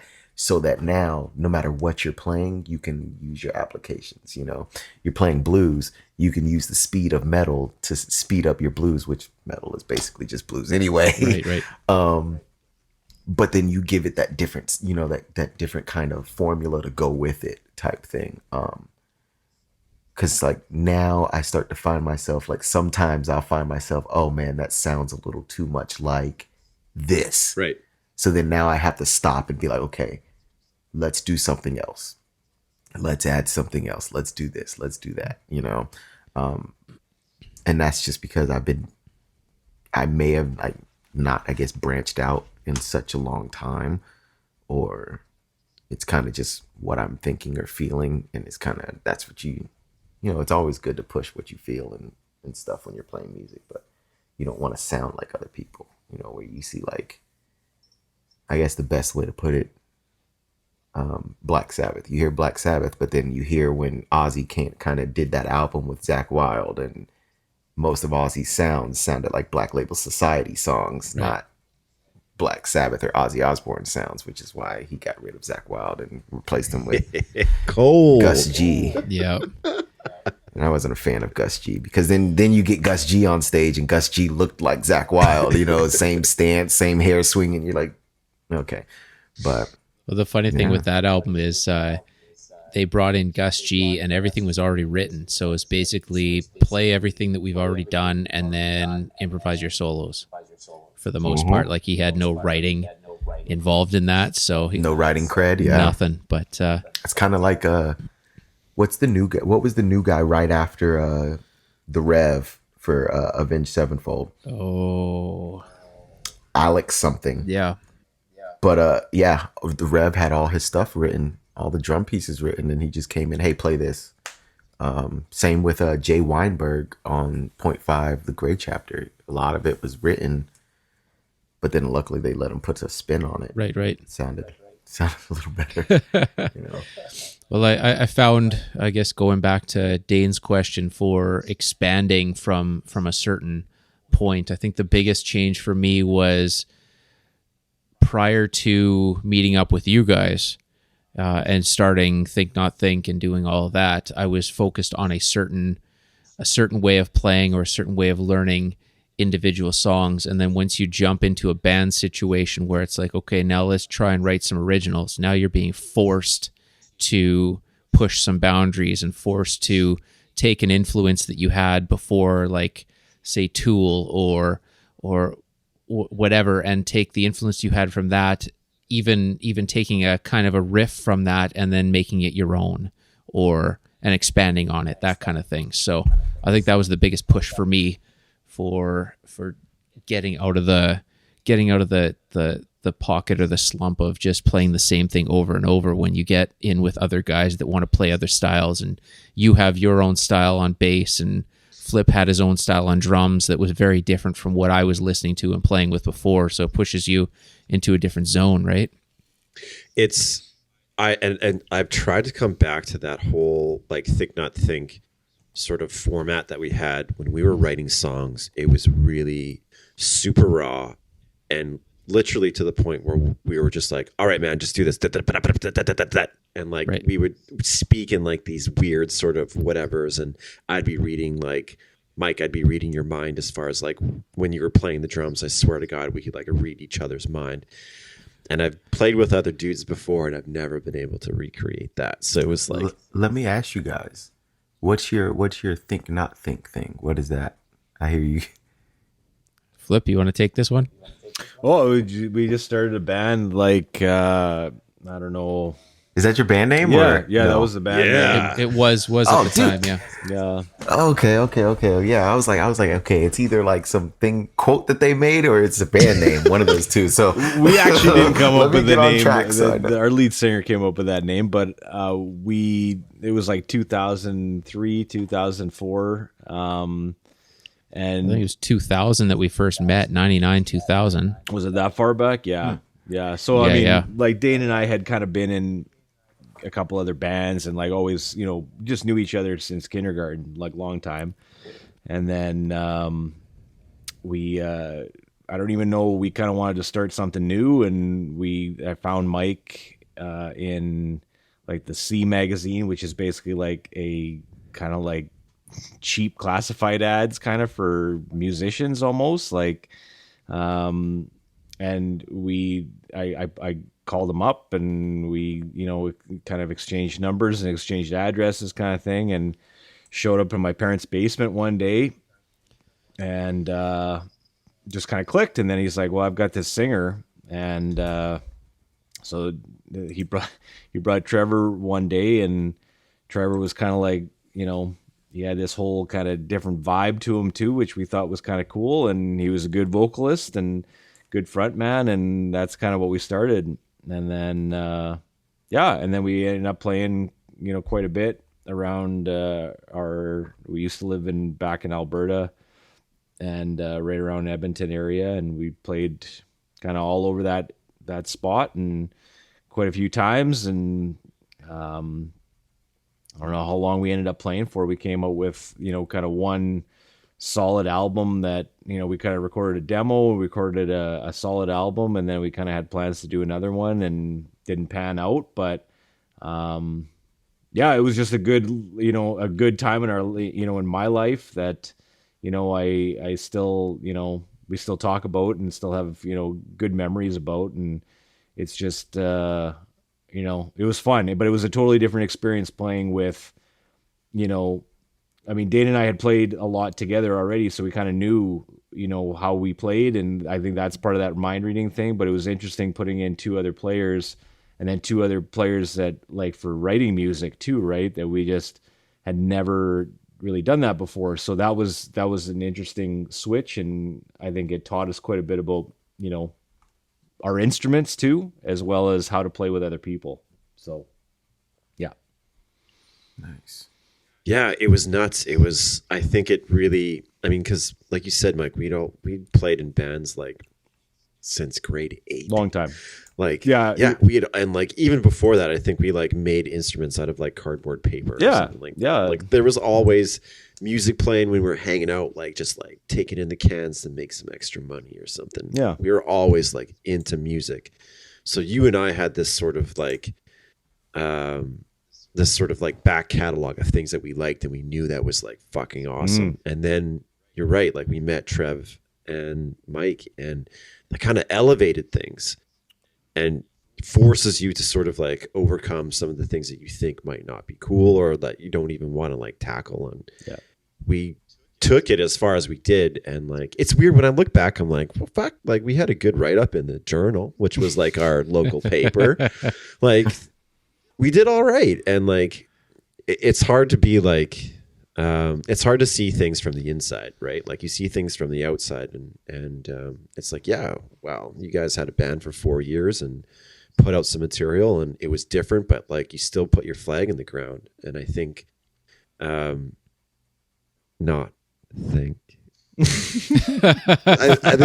think these beers are kind of strong.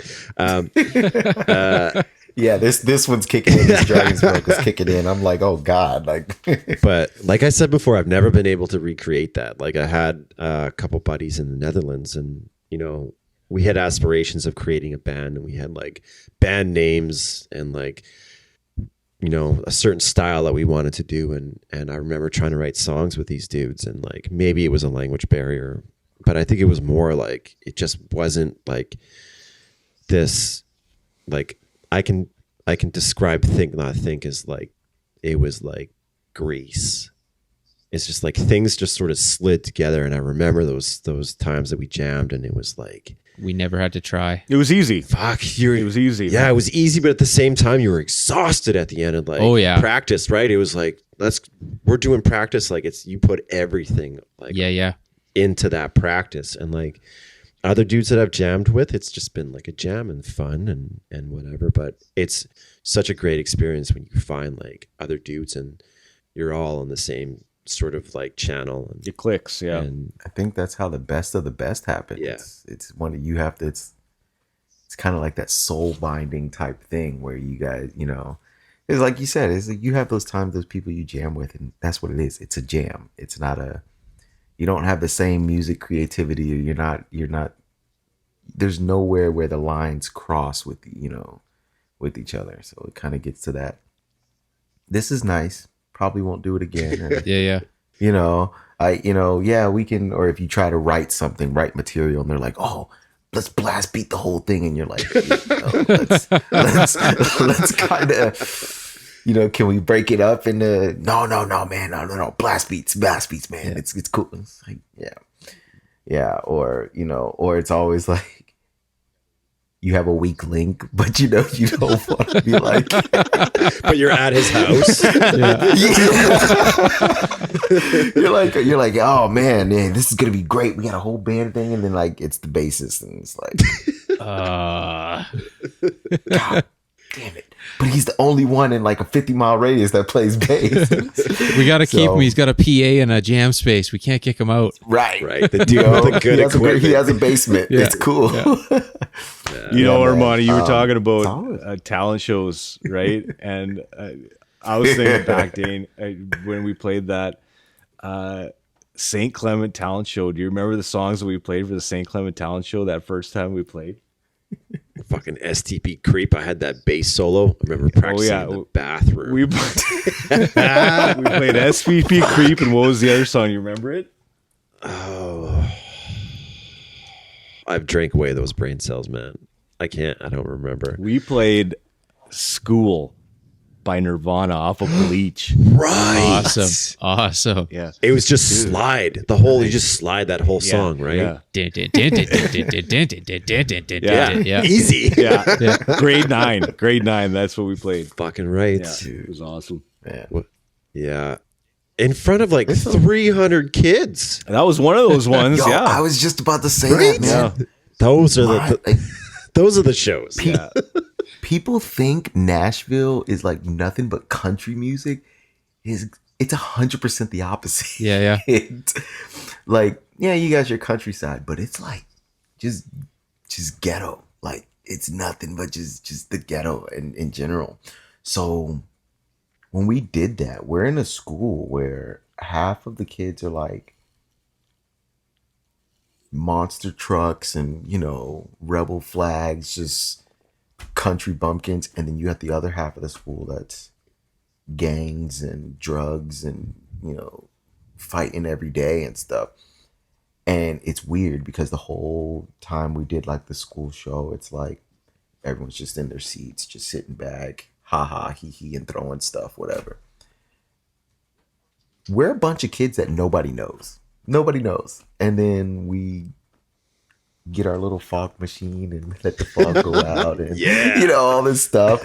And then we actually mix up like 3 Metallica songs. We mix up one Fade to Black and Master of Puppets.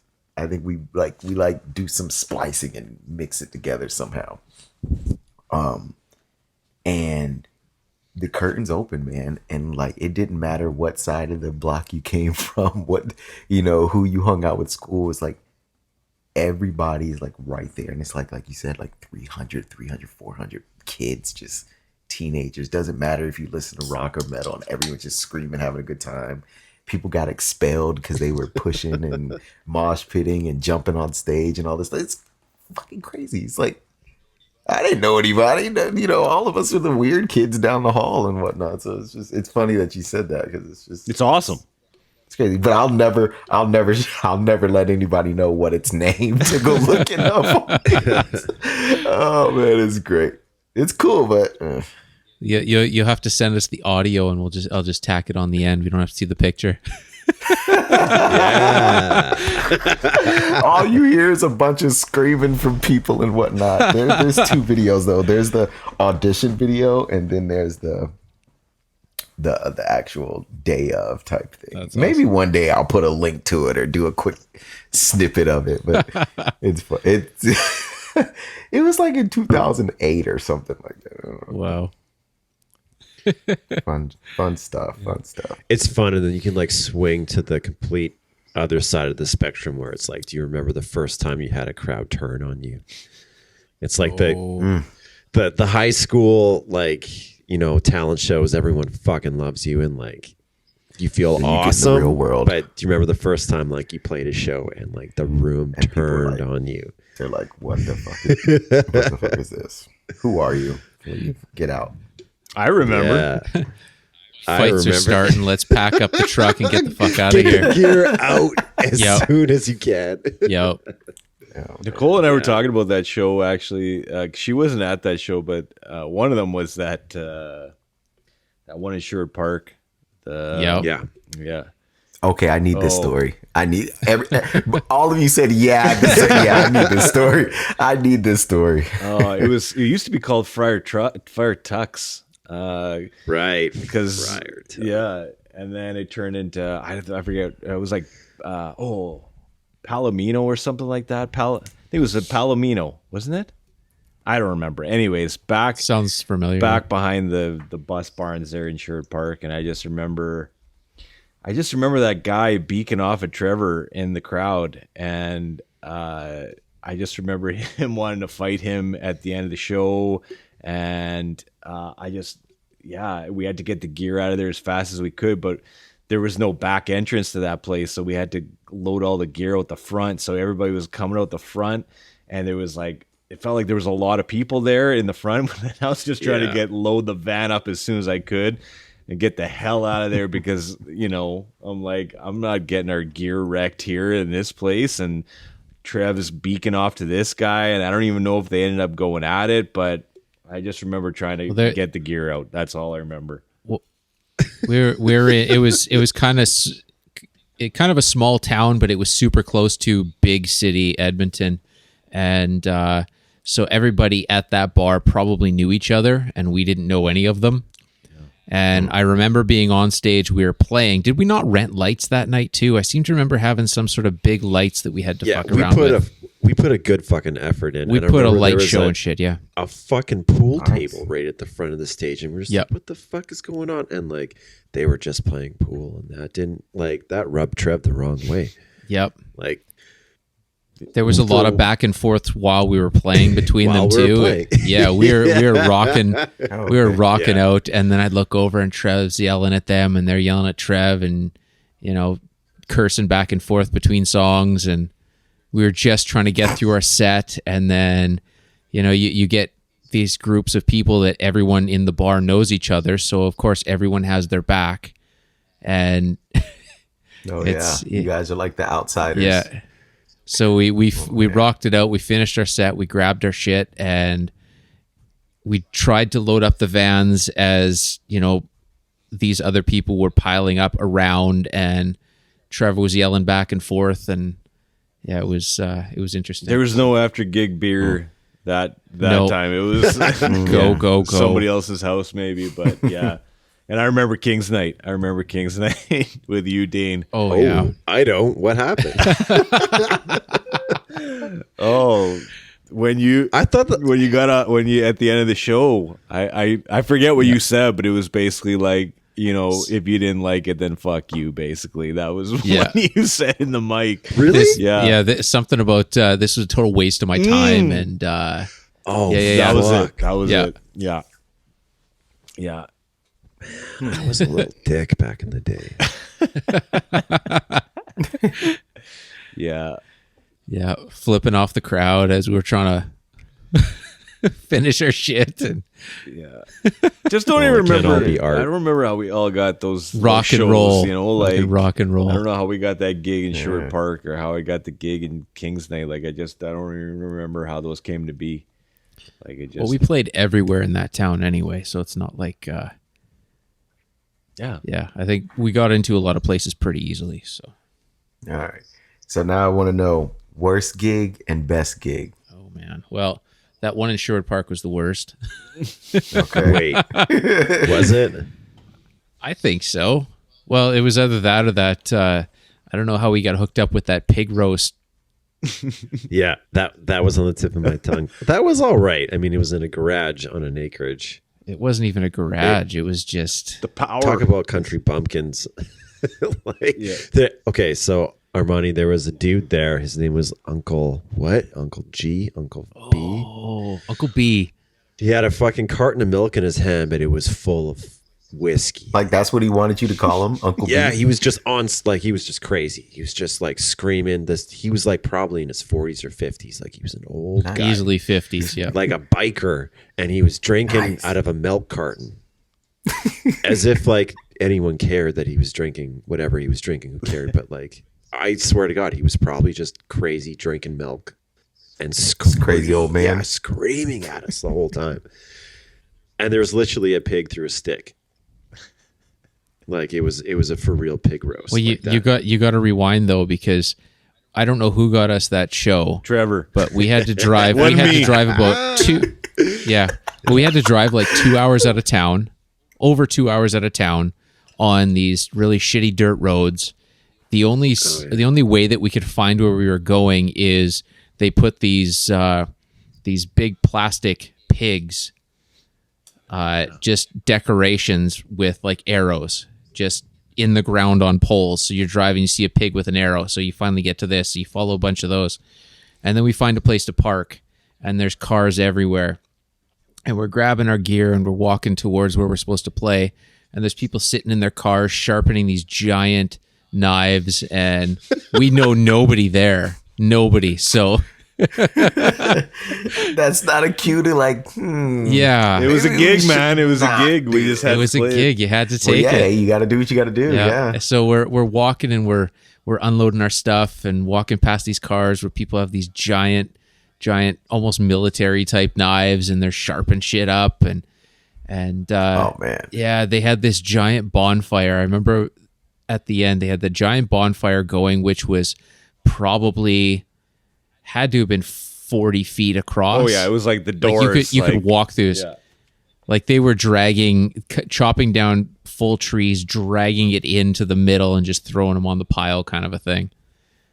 Oh wow. Yeah, so they had that. They had the pig roast area, but the power went out, right? Something else that stood out. The power went out. Power went out because it was raining. It was raining. It was pouring. There was like a torrential rain at the end, halfway through our show. There was torrential rain, and we're plugged into these power cords that are in the water. In the water. Yeah. So we're almost getting electrocuted, trying to get through this damn gig, and then trying to get out alive. While Uncle B or whatever is yelling at us, and he's going from being this really nice old drunk guy to this really pissed off old drunk guy and flip flopping, and yeah, it was nuts. Yeah. Oh man, nuts. That was early on. That was an early gig, but I think that was the worst.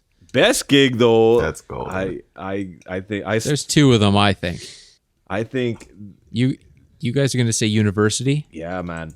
I love that gig. Oh, that was magic. That was good. We played the local university, like the big university in town, the pub there, and there was something about it. It was a really, really small stage, and we just rocked the shit out of that night. I don't know what it was. Like, it just felt like it was everybody was on. It was just clicking. We were all feeling it. It was good. It was a good night. Yeah, and that nobody recorded that. It didn't get recorded. It was just like one moment in time, I think. But even when something about them small stages that just do it, man. Ones where everyone's like shoulder to shoulder type stuff. It was good. So crowded, so tight, but yeah, it was good. It was good because there was that, and there was our CD release party. That was fun too. That was packed. Like that was complete sold out wall to wall. So that was pretty cool. That was fun too. Yeah. Yeah, I say Power Plant. Power Plant's my favorite show. Yep. Is there any really bad times where you had really like gear malfunctions? CD release party, dude. Like and it's all on it's all on YouTube. Yeah, I put it all on YouTube. So we dug out all the old. We had a buddy of the singer who recorded a ton of our shows on his old big ass tape video camera, and then they transferred it all onto VHS, and then everything got lost for about a decade, and then we found it at Flip's house, and then went through that and transferred everything onto digital, so you can watch all this shit on YouTube. But oh, I need the link to this. I'll send you a link. It's pretty rad, dude. But anyway, go on, Dane. Oh, I'm gonna go back to like favorite, and I think this one is like, I don't remember much of it, but I think we were in Sherwood Park again, and we were playing at a hall party, and we were with these like fucking black metal dudes, or there were two other bands. So there was us, that was kind of like a blues rock. Souls. Yeah. So we were kind of blues rock, STP, Alice in Chains kind of. Yeah, we thing. had our own vibe, and then it was just like these guys were just like dark, like whatever death metal. I don't know what they were. I just remember like they had awesome gear, and they were like way heavier than we were. Yeah. But it was a really interesting mix of like two different genres of music, and it worked. I don't remember the show. I don't remember the show. You don't remember the show? Oh, dude. And afterwards, like, we all became friends, and there was this, like, sort of, like, camaraderie with everyone. And it was like, yeah, man, fucking A. And I just remember partying with a bunch of dudes who were, like, really intense. And like when we got there, I was like, holy fuck, man, we're way out of our like element here. But it turned out to be a good show. Nice. I remember that. Yeah. I remember that pretty vividly. Yeah. There were 3 bands, including us on the bill, and the other 2 bands were a lot heavier. One was, I think, Anchored Souls, and who knows? Some other black metal band, and we ended up leaving with we played second, I think, and we ended up leaving with mix. We ended up leaving with a bunch of new fans from this group that you never thought would have dug what we were doing at the time. So that was pretty rad. Yeah, it was dope. It was like, and we would put ourselves in those situations. It was, and again, like we keep like reminiscing, and I'm sorry, this might sound like a bunch of like high school buddies just like talking about like the old days, but like, no, man, I'm with it, man. It's good stuff. We would chuck ourselves into situations like fearlessly. We wouldn't fucking care. And like and this probably means nothing to you, but there was like a Canadian rocker from the 80s that did like synthy poppy rock, and fast forward about 12 years and we opened for her, right? And this is on Valentine's Day. We were 110% out of our element, but we still did it. Like, we opened up for this like kind of has-been. Alana Miles and what was her name? Sass Jordan. Sass Jordan. So you may have heard that her claim to fame was a song called Black Velvet. I don't know if there was. It's a great song, actually. States, but yeah, it's awesome. It's a good song. But like, did you guys gain some fans from that? I don't know. I think it was one of those shows where we got the fuck out. Probably not. Yeah. Everyone in the crowd was at least 20 years older than us and waiting for Not Us. Yeah, so they were dressed so nicely. I don't know why. The first thing that came to mind is I don't know who Jason Hook played for, pop singer or something. Played for some pop singer, and it's just when you like look back at the video, I think Britney Spears or some shit like that. Yeah. Jason Hook from Five Finger Death Punch. That was wasn't it Aguilera or something? Christina Aguilera, one of those pop, one of those, the big name pop ones or whatever. It's just something like I don't know why I thought about that. You guys. You know, we didn't belong there. It's crazy. We didn't belong there. But no. Hey, fuck it, rock it out, and then everyone stares at you like, "What was this?" And you're just like, kick the mic over, trash the drum set, and call it a day. I don't think they even they didn't let us in the green room. No, we weren't allowed. I think she specifically said something about she was big in Germany, so she wasn't going to let us in the green room. We're like, what? Well, that's Germany. That's totally exactly. So is David Hasselhoff. So shut it, gear down. I guess I look at it as like, man, whoever booked that, God, it just did not. But that's what I'm saying. Like, we were like, yes, hell yeah, let's do it. Let's see what the fuck. Let's see what happens. Let's do something. I mean, that's not bad on you guys' behalf. It's whoever at whatever venue. No, that came down to, because we talked about this before. So we were in the studio. So we had released an EP, and then we did a full length, and then in 2002, I think it was probably 2002. 2001 actually. It was 2001. 2001 was when the first full length came out, but I'm talking about the second. So we went in. We had 12 songs. Okay. Yeah, so we had 12 songs. We went into the studio. We started recording. We ran out of money, as it goes. So we were trying to. We ended up having to play these really shitty cover gigs and anything we could get to get the money to pay for this recording. And we were in the studio, and the engineer, producer that we were dealing with, he was in a band, and his band was not able. He got the gig, but he was not able to play that gig because of whatever, I don't know, because of Valentine's Day or something. He had to bail on it. So he gets this phone call when we're in the studio and we're recording. He had better shit to do that night. Exactly. So we're in the studio, and he gets the phone call, and he was on the phone, and he looks over at us and he's like, "Yeah, do you guys want to take this gig for Sass Jordan and Alana Miles? Because we can't do it, and we got to fill the spot." So like, well, we need the money, so let's go get the money so we can pay for some more recording, and that's how that That's the thing, though. Like, out, so. Okay, Stu wasn't in Welcome anymore, right? So, like, it was going to be Rotting Fruit opening up for Alana Miles? I Like, think so. No, I think it was so. just going to be Stu. Oh, okay. Like Stu himself on the fucking acoustic. Okay, because It must And he have was been because like, it was a small nah. stage, man. yeah, Yeah. like I See, can't that makes imagine sense. Rotting Fruit being like that would be obviously completely different than what we were doing too, right? Like, I don't think that would have matched either, but. I think it would have fit better than what we did. I don't know. Those guys were doing covers of pretty, I don't know. Oh man, I would have loved to see the crowd face on that. Yeah. It wasn't great. I mean, it wasn't inspiring. I remember that. No. But Oh man. Well, I still remember too because we were rocking out for that show, and I was always right of stage for whatever reason.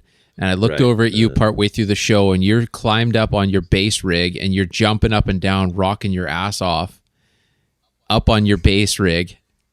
on I remember my that. Fender M80 because Yeah. it's a show about gear, right? Yeah, Fender The old M80, Yeah, we definitely a Fucking show about red gear knob. and covered in carpet.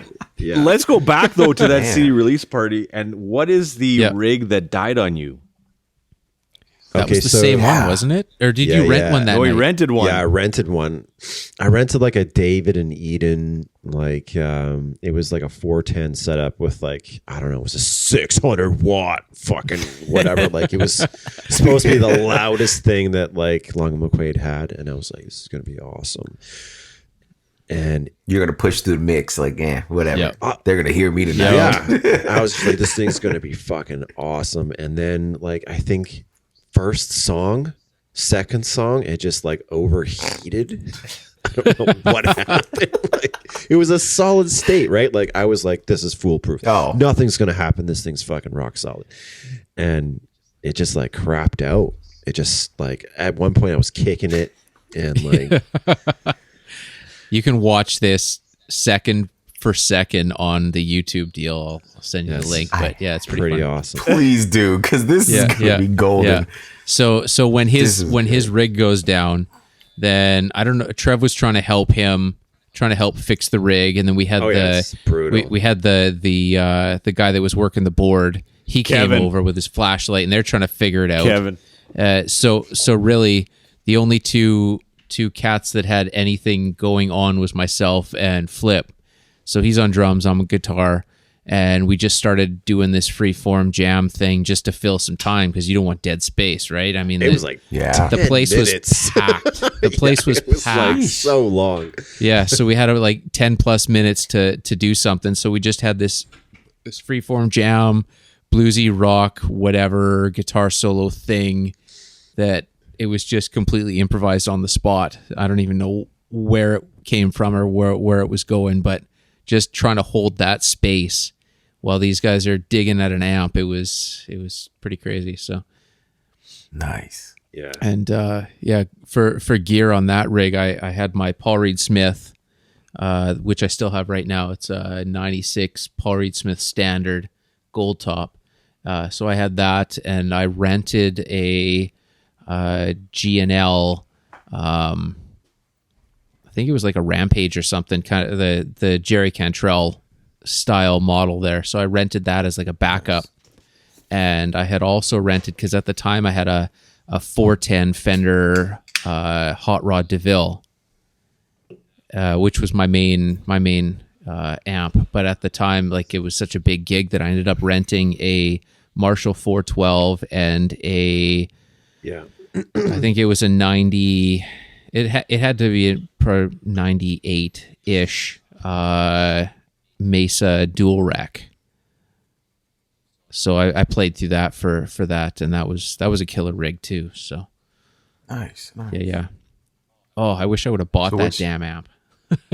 So what's your go-to now? What do you guys use for gear now? Standard, like if you just had like out of what you have now. What's in Your your first- room right now? What's Yeah, in my what's- room right now? Well, I've been buying, selling, trading, collecting, losing money on gear for Yeah. almost 25 years. So Yeah, it's a standard musician Yeah, thing. yeah. So I still have my original USA Fender Lone Star Strat that I've modded. It's a 96. I modded it. I took out the humbuckers and I put in another single coil to make it an actual Strat. Sweet. Type deal.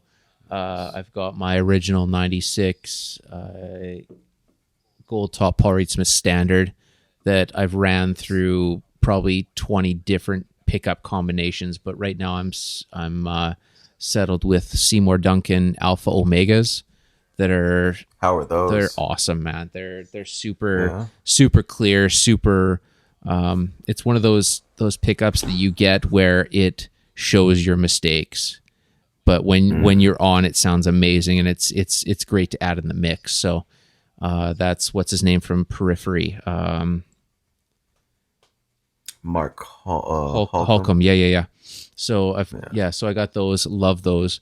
I've got a 2000. When did I buy that? It's the Gibson Explorer, the Lizzie Hale Dark. I remember. I think that's when now going back, I think that's when we ended up becoming friends on Instagram, was because of the Lizzie Hale Dark Explorer. Yeah. Oh man, it's killer. It sounds amazing. And I've always loved Explorers, but I've never, there was always something that I didn't quite like about it. And I think the thing that sold me on this one was the block inlay.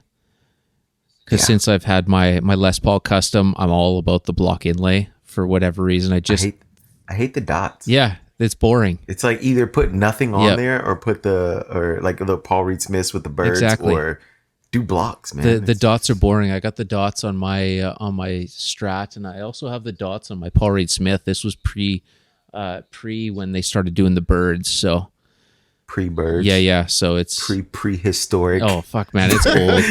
It's old. Like I bought it in '99 used at Avenue Guitars, just like a small, super high-end custom-y guitar place. So someone had bought this guitar 3 years prior. It looked like they never took it out of the case once. It's like they bought it, they left it in the case, they traded it in 3 years later, and then I bought it. It was pristine. And now it's got a shit ton of war wounds because I actually used it. But attaboy. Yeah. Nice. So there's that. There's the Explorer. There's the Strat. There's the Les Paul Custom that I got in 2016. That was the dream guitar, and I had to jump through a lot of hoops to make that happen. But I'm very glad that I did. So it's the ready to let go of that Explorer. Let me know. That's staying forever, man. That's staying forever. It's too, the neck on that thing is too perfect, and it's she's unreal. So nice. Yeah, it's a beauty. I'm a firm believer with you when you say it's just Explorers, like the normal Explorers. They just look, I don't know how to put it, very normal. Exactly. You know? And I've always loved the bodies, but yeah. Yeah, but they look so plain and normal. So it's like when Lizzie Hale came with that's nice. Does the gold make it sound better? Yes. Oh, dude, it's like 24 carats, you know? Exactly. Well, it's funny too, because it has too much gold on it, so it kind of throws me off a little bit. I almost wanted to dumb that gold down a little bit, but it's cool. I think the gold pickups on top of the gold rings there, pick guard, kind of, it just. Well, it's cool too because it's got gold rings on it, so it's got the plastic pickup rings, and then it has this gold plate on top of it, like it's a a metal one, which is cool. So it's pretty. What's his name from In Flames? Bjorn. Yeah. Yeah, how his Les Paul has the gold pickup rings and the gold pickups. Exactly. Yeah, I think that was pretty cool. And then about a year ago, I picked up this Fender bass. It's the Duff McKagan. His custom deal. And it's cool too because it's got one of these. It was sort of they had a short limit run of a handful of them, maybe 10 of them it came with a signed pick guard. Nice. And I ended up getting the signed pick guard with it, which was rad. So that's nice. So that bass is kick ass. It's got one of those drop D switches on it, so it's got the on the actual tuning key. Nice. Yes, So it flips it and you just flick it down. It's killer, man. Because a lot of songs that I've been messing with, I do a lot of drop D, but it's nice to pop it back and forth without having to tune. Huh. Nice. So that's it for guitars. Oh, I've got a. It's funny. I got a. It cost me more than I ever should have paid and more than I ever should have traded. It's the dumb thing. So back in 2010, 2011, I got really into Coheed and Cambria. So nice. I got huge into that, and they got into Taylor acoustics like really hard. So they put out a couple of videos, and I just fell in love with these guitars. So I got my total gear acquisition syndrome obsession for a Taylor. So I ended up trading. I traded the 410 Fender, which I hadn't used in probably 5+ years, just because I was living in a small ass apartment and I couldn't use it anyway. I traded that, and I traded the one guitar that I'm kicking myself because every time, there's always the story about the guitar that got away. I had a Paul Reed Smith Custom 24 Platinum that I traded in. That just sounds good. Oh man, just because platinum. I know it's so cool. You can't even find that color anywhere. Like you can't even order as a custom anymore. I'm so pissed off. But like an idiot, I had to do it spur of the moment. So I traded that in towards this Taylor, and it's pretty amazing. So you still have it? I do, yeah. It's just in the back corner there. Amp wise, I've gone through more amps than I can count, and I've played more amps than most people. I mean, I had the 410 Fender Hot Rod, and then I was a Mesa. I'm still a Mesa guy. I fucking love Mesa, but I had a dual rec for the longest time, probably about 10 years or so. And then I switched out to a couple different ones. I had a Friedman PT20. I had the Mesa Triple Crown 50 head, which was really killer, but it had MIDI built in, so it had too many options. I just couldn't get into it. But right now, so I sold all those, and I've got a Fortin Sigil. That's the little 20-watt kind of lunchbox head. Okay. It's unreal. I'll never go to another amp.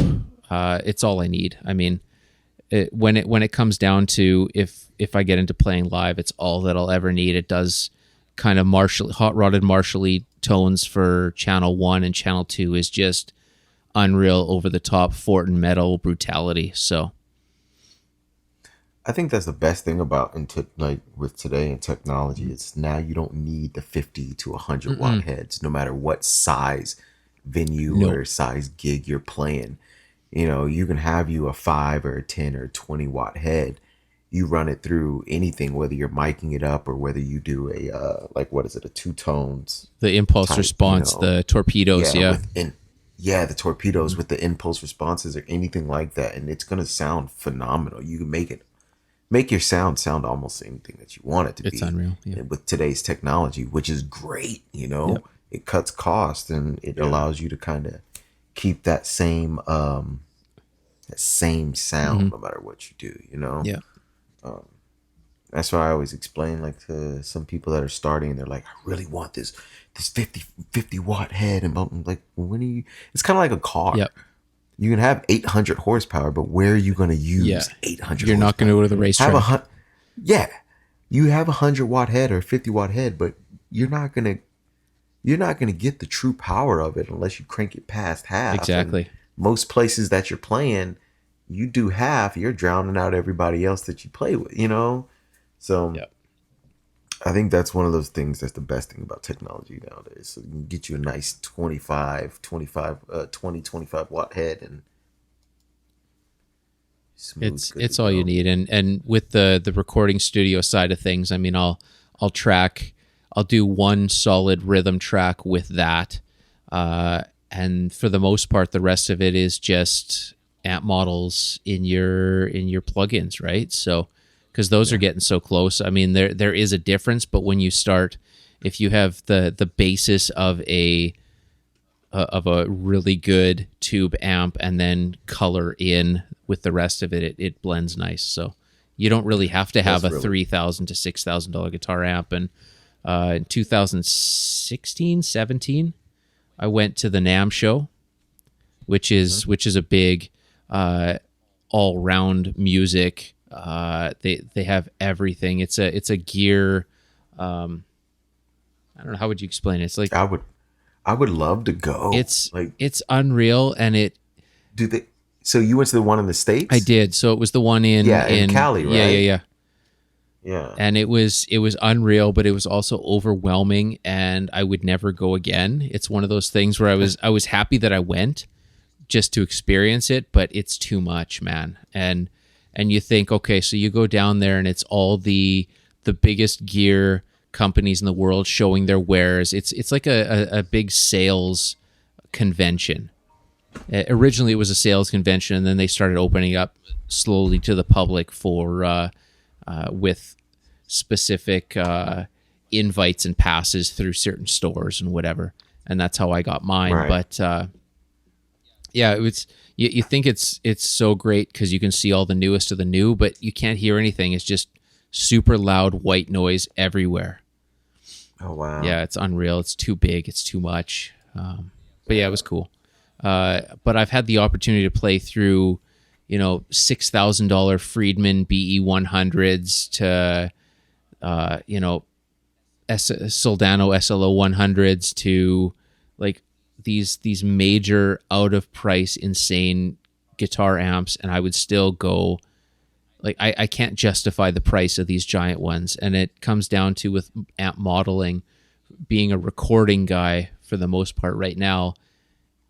You would notice a difference, but you really wouldn't notice a difference unless you really know what you're looking for. So, and that's the main thing. You think singling out, like if you just did your you just played a guitar track on different amps and stuff, and then you sat there and listen and key and pinpoint and mark down, oh, this doesn't sound like this doesn't sound like this. But it's all about when you throw it into a mix with everything else. How does it sound when you got the bass going in there, and then if your bass if he's got some gain or if you got some fuzz going and it's just chugging along, how does it sound with what you're playing? Right. How does it sound when the drummer goes in with the the frequencies and the dBs of what your drummer's going in with, and then now you got your vocalists and stuff. It's then trouble of having two guitars. Now you got two guitars with two different sounds that they want to try to capture in the mix. It's your $6,000 amp may not cut it. Exactly. You may need to play on that $800, $1,200 amp, over here that, that's why the kind of, like you said, you're a big Mesa guy. It's kind of like, sometimes it's good to fall back on those been around, they do it all amplifiers that you can push through. I think Orange is a little overpriced, but Orange kicks through. Orange, you would say it's overpriced. Have you actually plugged into one? Yes. Okay. But I say that I say overpriced, and just because I don't want to as much certain ones that just I want to buy. Just buy one. Yeah, I know. I really want the Dual Dark 50, and it's like $2,000, $2,500. I can't even find one to buy. I can't find a Dual. I just don't want to buy. I don't want to buy a used one, man. Yeah. I want to buy a new one, and it's hard to find a new one, but that's what I want. And those are the ones where it's just like, I say it's overpriced because I want to buy so many. And so many different models that I'm like, I can't justify $10,000 worth of amps, even just a Rocker Verb, man. You can find a Rocker Verb Mark II for a decent price. My buddy got one for $1,500. I think it was $1,500 Canadian, which is like $10 American, because Canadian money ain't worth anything. But oh my gosh. Yeah, it's killer, man. He bought a 412 new, and the head is new, and it just rips. Even their solid state, the CR120 head, their one solid state that they made recently, phenomenal.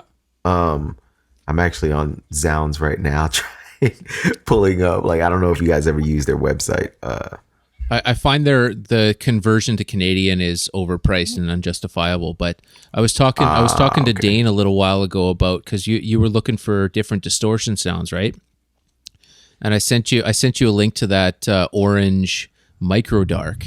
Yeah, it's interesting. Ooh. It's interesting, and like it's, you know, I was tempted to like consider doing something like that, but in the whole scheme of things, like I want to start from the beginning.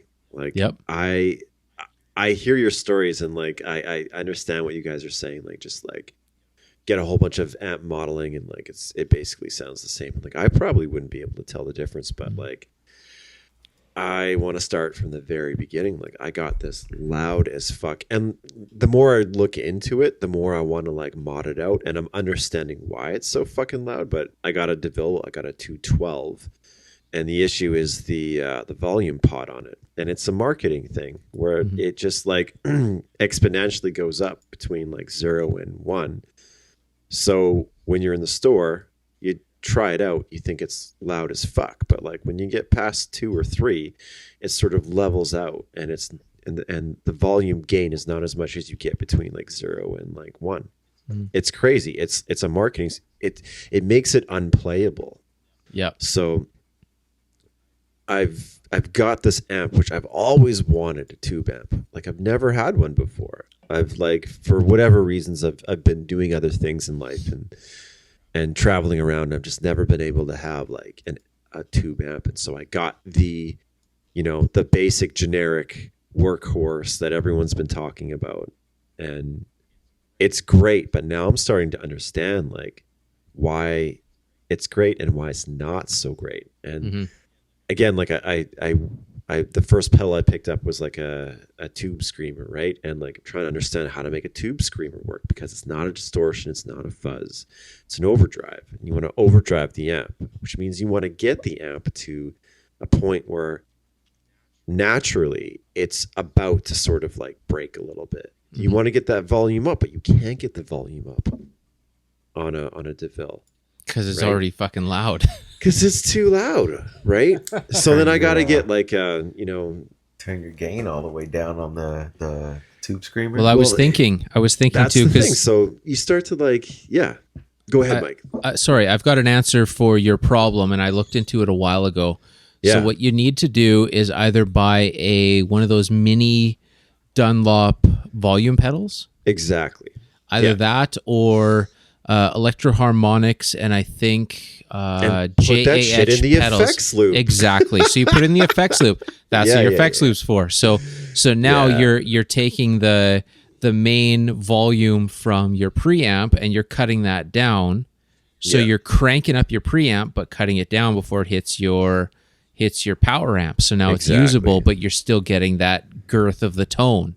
Exactly. So and I love it. I love like just researching this shit and trying to understand, like, because I've always said like I'm a tone guy, like ever since I started playing music, and that was a long time ago. Like I played piano for a very long time, and then got into the bass just because of like, for whatever reasons, and I was never really too concerned about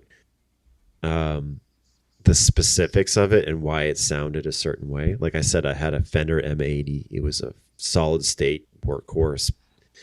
It was loud enough, and that's all that fucking mattered. And like there was a little spot where I could like hide beer in, and which like really all that matters. Yeah, and my parents basically would never find it, and like so that was the amp. I loved it, but now I'm just like, again, I'm starting from the beginning and trying to do things properly. And I just got this tube screamer that I'm really trying to make work, but I also have a 6-month-old baby boy upstairs, and like I can't get the DeVille up high enough in order to like get that tone that I'm reading about. So it's like, I can go into amp modeling, and like I'm sort of a techie guy. I get it. I work in tech. I could probably fall into that black hole and be like super happy. But I just right now, I think this is like me reliving my teenage years again. I just want to like relearn it from scratch. Yep. Man. And I love it. Like an awesome amp. And right next to it, actually, and Mike, you might remember this. It was an old bass head that my uncle, he loaned it to me for about a year, and he said, "Try this out." And it's called an acoustic 140. It's a solid state bass head from like the, I think, mid to late 70s, and apparently it's like 140, because I think it means it's like about 140, 150 watts or whatever, but it's apparently much higher, and it's another loud as fuck amp. It's just loud. And these things are really interesting because they're around and they're cheap. You can probably pick one up for around 150, 200 bucks. Mm-hmm. And so I've got this little office downstairs with a family upstairs, and I've got these like fucking juggernauts, and I'm looking for, I mean, like I want to push this bass head through like a 410 cabinet, and I'll probably just settle with something. I probably won't find anything for it, and just like it'll be against my piano just as an omen to my Uncle Don. But you know, I need to have something to play bass through, and I don't know. We'll see. Well, you got to send the family out for about an hour and a half. Just tell them to go for a drive and crank when I'm at work, shit out of it. Yeah, when I'm at work and Kira and Otto go out for a walk, I like take a little break from work and I just like turn on the DeVille, and like the house is rattling. It's fucking nuts. It's awesome. But like, I'm starting to think like, okay, so maybe I want to like put this up, sell it, get something which is a bit more manageable, so I can stop trying to like, you know, navigate this fucking volume issue and like really get into some fun stuff. But I'm a full believer in either the new processors or whatever amp head you have in your two tones, and just, you know, like a torpedo or something, just to, so you can still crank it on whatever amp. Like, I'm sorry, if I get my Dual Dark 50, yeah, I will get a torpedo just so I can have that amp sound and push it through. Yeah. You know, put some headphones on or use it through your studio monitors and just crank it that way. Yeah. Because that was the same. That's the only reason why I got the Helix, was I had, you know, my son was he was young, and then my wife was pregnant with our daughter, and I was like, and we lived in an apartment, and I was like, there's no way. And I had a 50 watt, the 5150, you know, 50 watt, and then I had the orange CR 120, and then I had a 2x12 and a 4x12 Marshall, and I was like, there's no way I'm going to be able to play. Not a chance. Because we had an old lady that lived downstairs.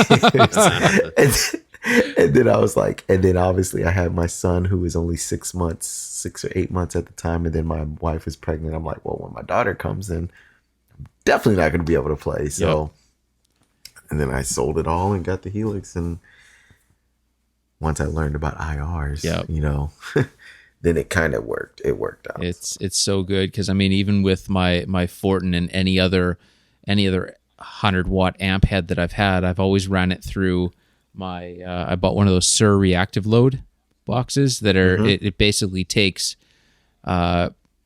It takes the place of the load of having a speaker cabinet, because with a tube amp you have to have a place for that power to go. So it's either through a amp or a speaker cabinet that will take the load of it, or you buy one of these load boxes, which is similar to the 2-Notes deal. And then I found a company that does impulse responses that's called Ownhammer, and they've got some killer ones. So I've been doing a lot of that stuff. Phenomenal. And that's most of my recording right now. But yeah, I think it's very close. If you're pushing out an actual real amp head, it sounds phenomenal, honestly. Because like you said, with Ownhammer, it's their stuff is prime deal. Yep. So you'll get your amp head through any of their cabinets, and it'll sound good. So, you know, so then you can crank it. You can actually use it. Sound and you can actually use it, because I'm a firm thing with a tube amp. You're not going to really use it unless you're cranking it at least halfway. going like 1 and 2 and 3. They should have a fucking sticker on every single like tube amp that says that, right? Because like crank to here for full tone. Exactly. For sure. Yeah. But yeah, man, I think definitely all tube amps, it has to be warm, so you gotta have it on for a little bit, and you gotta crank that thing, man. Yep. And you'll never crank anything with a lot of power, like 50 watts, 100 watts, or something like that. You'll never crank it in a household, or even in a garage. Yeah, even with a drummer and a bassist, and you're cranking a full tube. No, never. It's too much. I think it's weird that you like this sort of like volume thing, like you sort of like compared it to like the horsepower game in cars. Like you're never going to use 800 horsepower and enjoy it. And I think this is sort of like a throwback to the old days where they didn't have PAs, right? So they had to have noise. So you had this, and now you don't. Yeah. No, you don't. I mean, you look at. You don't even need a 4x12. Nothing. I mean, I've got a 4x10. I've got a 212 right now, and it's still too loud. And it like going back to the age prior to proper PA. When you look at the Beatles, and they had these Vox amps, they had the 30s. They had to go to Vox and have them custom make 100+ watt amps just so they could play. Or you look Ringo was fucking drowning him out. Totally. Or you look at, or you look back at the day for Marshall Stacks, and where, from what I understand, where that came from. You look at Pete Townsend. So he had to come up with these overpower to get to these volume levels. So he had Marshall special. I think it was Marshall. He had them special make a 812 cabinet. So this thing, so he used that for a while, and then his roadies started complaining that it was too big. So he went to Marshall and he asked them to cut it into 2, and that's where we got our 412s from. Because before that, you didn't have a 412 cabinet. There was that. So I mean, you either had like a 212 combo sort of a deal, or you had to have an 812 monster cabinet. So he ended up having them cut it in half. So go big, go exactly. Home, right?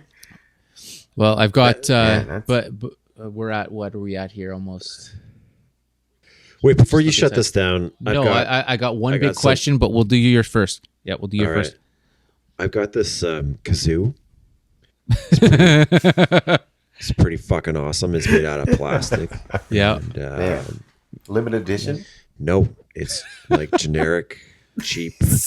No. It's just like, I don't know. There's no name brand on it, but it's pretty awesome. So Man, I had to like throw that into Satan himself. The gear discussion here. Love it. Yeah, I get the same sound out of a piece of paper. You know, when you like stretch a piece of paper, but like this kazoo just like fits in my hand. So awesome. It actually sounds perfect, man. I need to get one of those. My 2-year-old walks around the house all the time blaring his, so it's enough. Actually, hold up. I got for real. Hold on. Okay. Oh man.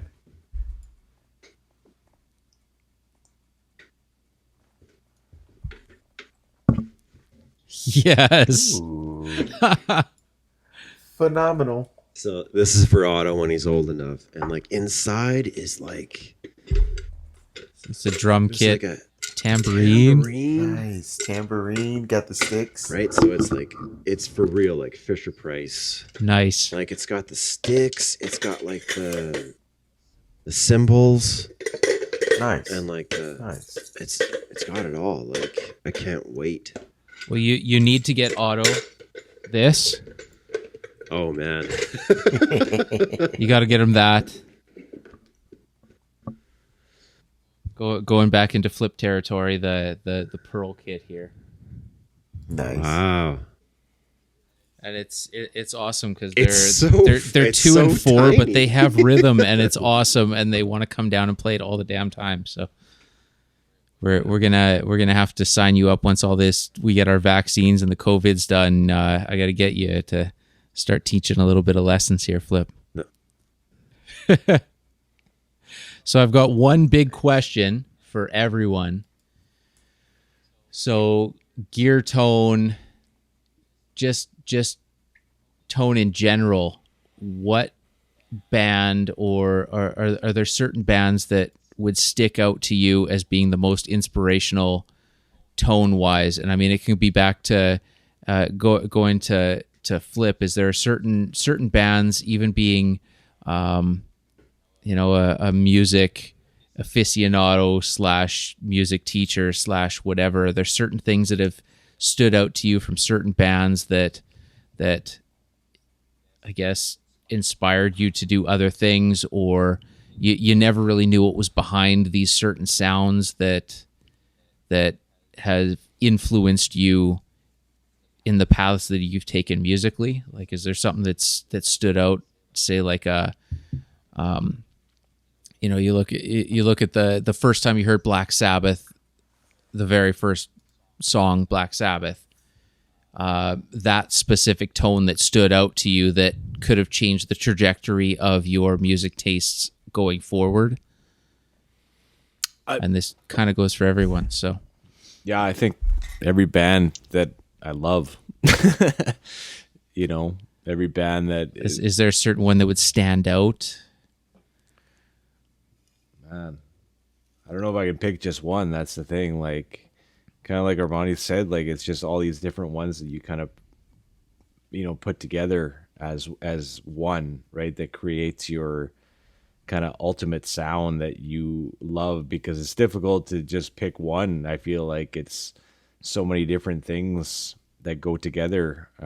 It's not answering the question, but it's just, so many different sounds that I've heard from my favorite bands that, that have changed me. Right. And that's kind of what has created my musical taste and my musical palette almost. Right. So it's difficult to just choose one for me. Yeah. Right. And is there anything that you've heard that you've wondered how they've got that sound? Yeah, like every drummer I've ever heard, I think. Like, it's but yeah, there's lots of Bonham stuff that I don't understand how he did it. I don't understand how they recorded it. I don't understand how he did some, different techniques. I still can't figure it out, after trying to figure out for so many years. I can't get it, like, I think of like the beginning of Black Dog. I can't figure out how he kicks in. Like, I still can't figure it out, and I've tried to watch. Just a weird timing. Oh, it's messed up. Right. But that's what makes it so good. So yeah, that's just one off the top of my head. But like I said, there's many. Yeah. Cool. Armani, is there something that stands out for you, or? Me. I have the best tone. No, with that Helix, no, man, you got choices. Man, it's funny because I'm gonna hit two things on that. Oh, what's up, buddy? You can get in my bed. Go ahead. Son wakes up. He's like, "You're too loud." Shut it down, Dad. Shut it down. I know. Two. It's gonna be weird. John Mayer. Cool. Yes. Finally, someone else giving him love. Thank you, man. John Mayer. I think his clean tones and then his tones right when it breaks up is phenomenal. Yeah. Oh no. Well, you froze a little bit there. Is it me or is it Armani? Armani just froze. Oh, there we go.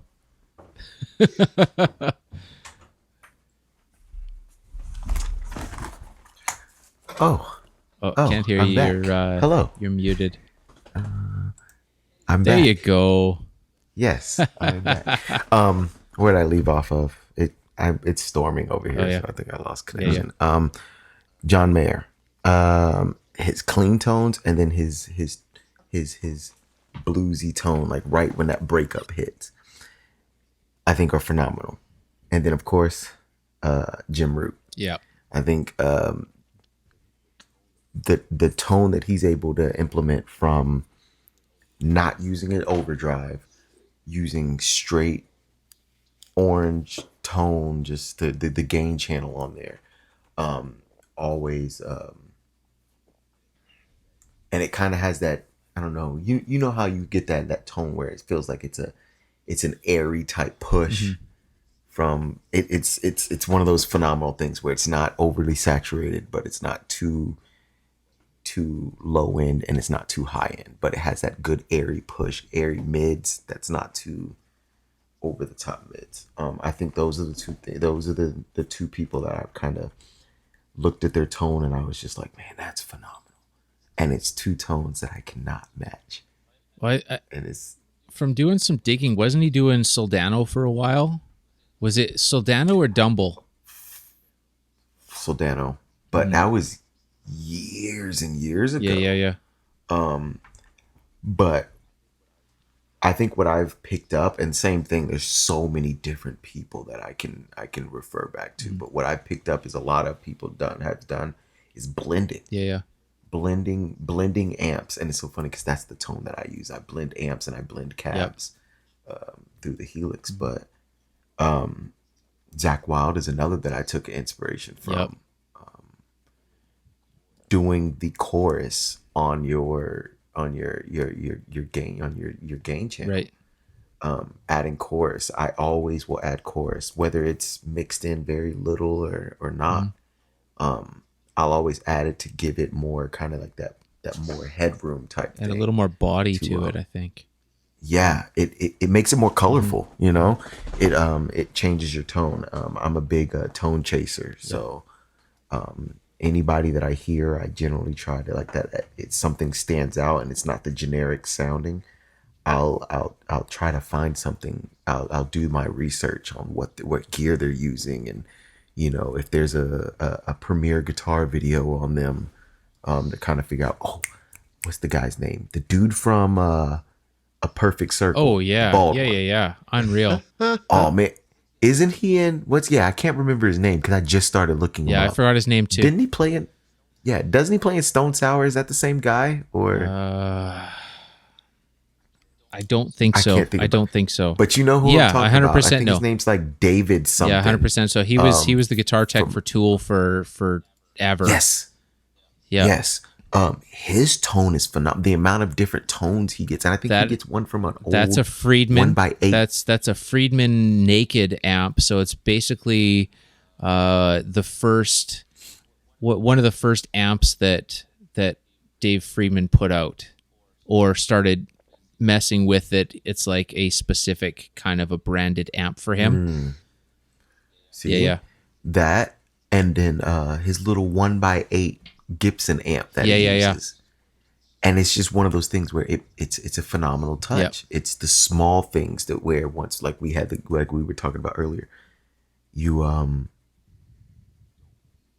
don't need massive to sound massive, exactly. You know, and you can have a great tone from something very simple. Well, you look at the first two Zeppelin albums, and they were recorded with a little 112 amp or 110. The hell was that called? He customized starts with an S, doesn't it? Supro. Okay. So it's basically like a Supro. They call it. They've remade it. It's called a Supro Black Magic, but initially it was a 210, and I think he made it into a 112 kind of thing. And that is the Zeppelin tone for the first two albums, I think, where you think they're recording off of some giant Marshall stack, and it's just this little amp. Mm-hmm. So I think that those are my main things. Cool. That's pretty much it, man. Just doubling. Yep. Just doubling layers and layers and layers. Layers and layers. Even if you turn it all the way down, it's the small thing. Yep. That makes it pop. Yep. Dane? I think I'll just make this simple. Rob Wright from No Means No. Like, Cool. Like as a kid, I was always interested in bands like Sepultura and like Pantera, but as far as like chasing a tone and trying to understand something, and something that I really got was like hugely influential. And like obviously we've had a lot of discussion about this. It's Rob Wright and like the tone that he gets, and it's not like a huge low bass. It's sort of like mid, like up, scooping out tons of mid, and I think he plays through like a Marshall, probably something like 412s, a massive, just sort of like mid sounding bass that is like the forefront of this band, right? Like, so yeah, I think it's Rob Wright's fucking bass tone. Very cool. Yeah. Nice. Yeah. Nice. Very cool. And that's it. Nothing else. That's it. That's all that matters. Is no means no. Right now, I'm and your kazoo. And your and my fucking kazoo, yeah. yeah, that thing's like, yeah, it's amazing. No, right now I'm really I'm chasing like a Stevie Ray Vaughan, Nice. like single coil, Nice. just like, yeah. So I'm figuring that one out right now, and I think that's half the fun, right? Like figuring it out. Chasing Yeah, it. chasing the it. chase is always fun. Yeah, man. once you get it, you move on 'Cause to you'll- something else. But Yeah, because it's like you find out new stuff during your chase, and you're like, "Ooh, I can do this." yeah, You know? yeah. You kind of. That's what that's what I've learned. I was like, "Ooh, this is nice. Put this in my backpack for later." You know, Yeah. like a vibe. I've never used a vibe before, and I started using a univibe Yep. now. And it's like sounds great, and I learned it from Aaron. What's his name from the original Breaking Benjamin? Oh yeah. From their song "So Cold," where he does the intro lead parts and stuff. And I'm like, oh, I didn't know he used a vibe. Like, this sounds phenomenal. Totally. You know. I mean, I know Hendrix used one, but I didn't. I don't play any Hendrix songs, so there's no need for me to use a vibe. Yet. So, Now that you have it, just learn some Hendrix there we stuff. go. You Oh, yeah, You there have you no go. excuse. You got the whole kit in the Helix. It does everything. The Just whole kit. You know what? I should be an ambassador for the Helix because I will push any and everybody on a it's Helix awesome, in a man. heartbeat. It's awesome. It's phenomenal. Well, I had If you don't even know what you're doing, it's good because eventually, when you know what you're doing, you'll need exactly. everything you'll It's need. super simple. Oh, you want a reverb? Psh, okay. It's everything. You want like 3 different choruses? Yep. Whatever. Yep. It does everything. It's unreal. And when you get impulse responses in there, some really high end ones, changes everything. I tell people, I'm like, dude, if you get a Helix, let me know. I'll just email you some impulse Yep. responses. Like, although I paid money for them, I'll just email Yeah. it to you, man. I was the same way too because I bought the Helix LT a while ago after. So I bought the Mesa TC50, and I was trying to make it a whole unit with the MIDI switching, so I could have channel 1 does a certain sound with a certain reverb with a certain chorus, and then channel 2 and yada yada. So I bought the Helix because of that, because you can program it to do all the MIDI switching. You can program your snapshots. They call it snapshots. So you build a certain profile. I was just about to ask you if you, dude, use the snapshots, dude, man. When I learned that, oh my God. Mind blowing. So now I could have everything set up. So it's got 1, 2, 3, 4, 5, 6. Is it 8 main switching channels on the Helix, plus your tuner and whatever. So you've got 8 choices. So within that, I could have switch 1 is my clean with a certain thing on it, and it's plugged in through MIDI, so it changes everything mixed up, 4-cable method, whatever, with the Helix. And then you go button 2, I can have my same clean with whatever effects you want, and then you've got like a crunch with a delay, and then you've got a overdrive with the whatever, and then you've got a lead. It was unreal, but it was just too much for what I needed. So I ended up selling the LT, which was amazing, but it was cool because they have their Helix Native that's like a desktop plug-in kind of a deal. So that's exactly like a plug-in. Exactly. So when I bought this, they ended up having it for, if you owned the Helix, you could buy the program, the native, for like $100. So it's like, okay, well, I'll sell the Helix that does more than I personally need, which is amazing, but it's more than I personally need. And now I can still use everything that I did with that machine, and it's all on my computer now. So it's all there. Yeah, it's so cool. But at that point in time, I mean, now just figure it out where you can run it in front of house if you ever need to. Yeah, that's it. You don't need your laptop is your gear. Or you get a little Seymour Duncan power station, whatever the hell it's called. Oh yeah, the little one, where it just has the 200 3 EQ bands killer and everything, and you don't need an amp. But no, I mean, for me, tone wise, over the years, things change all the time. But I keep going back to, Dane mentioned Stevie Ray Vaughan, and that's one of the biggest reasons why I started playing guitar. And it's one of the hardest to chase tone wise, because most people don't realize that he used Marshalls and with his Fender, and people always think it's like a Fender tone and a this and a that, and he blended amps and changed things all the time. So that's one of the biggest tone chases. Eddie Van Halen was always one of the biggest tone chases, because he changed his tone all the time, and for the most part his early years were so secretive that it was, even to today, people try and find it. But recently, I keep going. The majority of the stuff that I play right now is really heavy with the Fort and Sigil and that sort of thing. But I think within the past 2 or 3 years, my biggest tone chase, inspiration tone-wise, has been Thrice, the band Thrice, and getting to what they have done with their tone. It's unreal. Like, it's big and it's airy and it's huge when it needs to be, and it's heavy when it needs to be, but it's super clean, and the reverbs and the delays and that's my biggest tone chase right now. So I love it.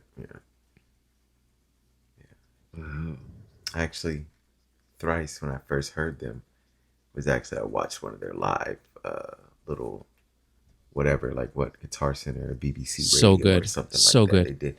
Man, I heard the tone and I was like, that's phenomenal. Yep. I was like, that's great. Yep.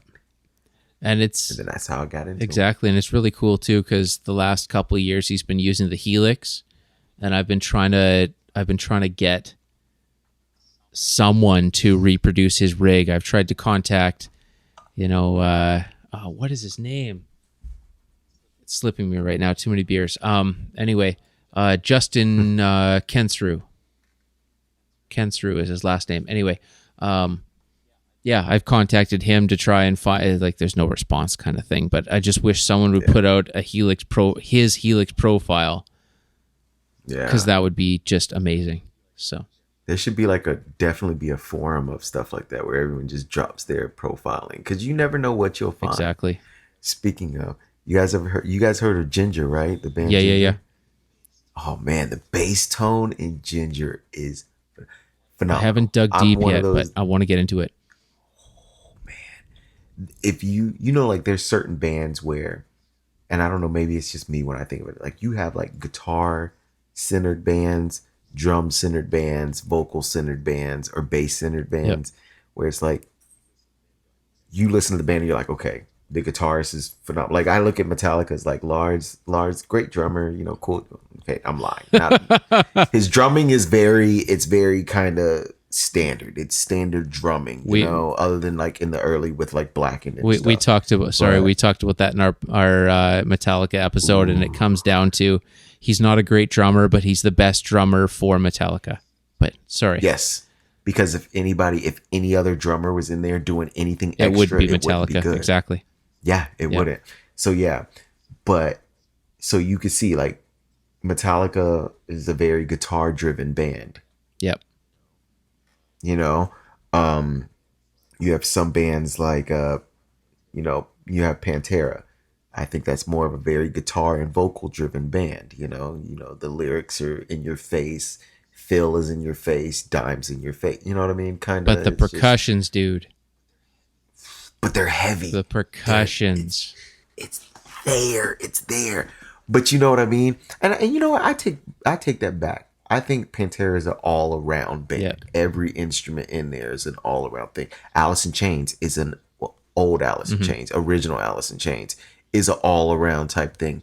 Ginger is a very all-around band. The guitar parts are phenomenal. The bass pushes through.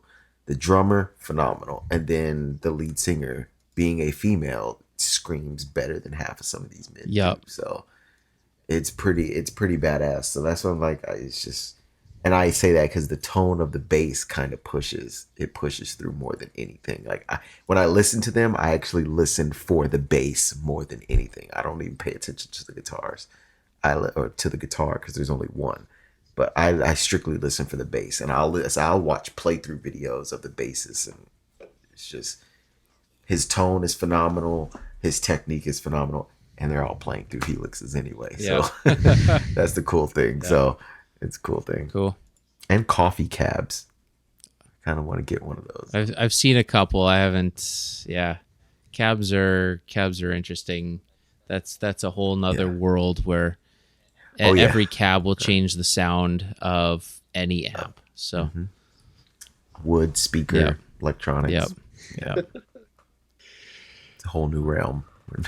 That I don't want to dig into. the rabbit hole goes deep for all of these, and it's a horrible addiction. So, which is why I'm trying so hard not to even touch it. I'm just like, let me just stick with IRs, spend my $7 to $30, call it a day. Just do it that way. Cool. All right, boys, I gotta wrap it. Yeah, let's shut her down. I want to thank you so much, Armani, for joining us on this show. Yeah, it was fun, man. Yeah. Oh man, thank you for having me. I appreciate it. I was excited for it. Cool. Well, we'll hopefully definitely have you on here again for maybe a Slipknot episode or something. So. Oh man, put it together. I'm all in. That would kick ass. Cool. Awesome, man. Okay, well, we're going to shut this down. And once again, thanks for coming out. And we're done.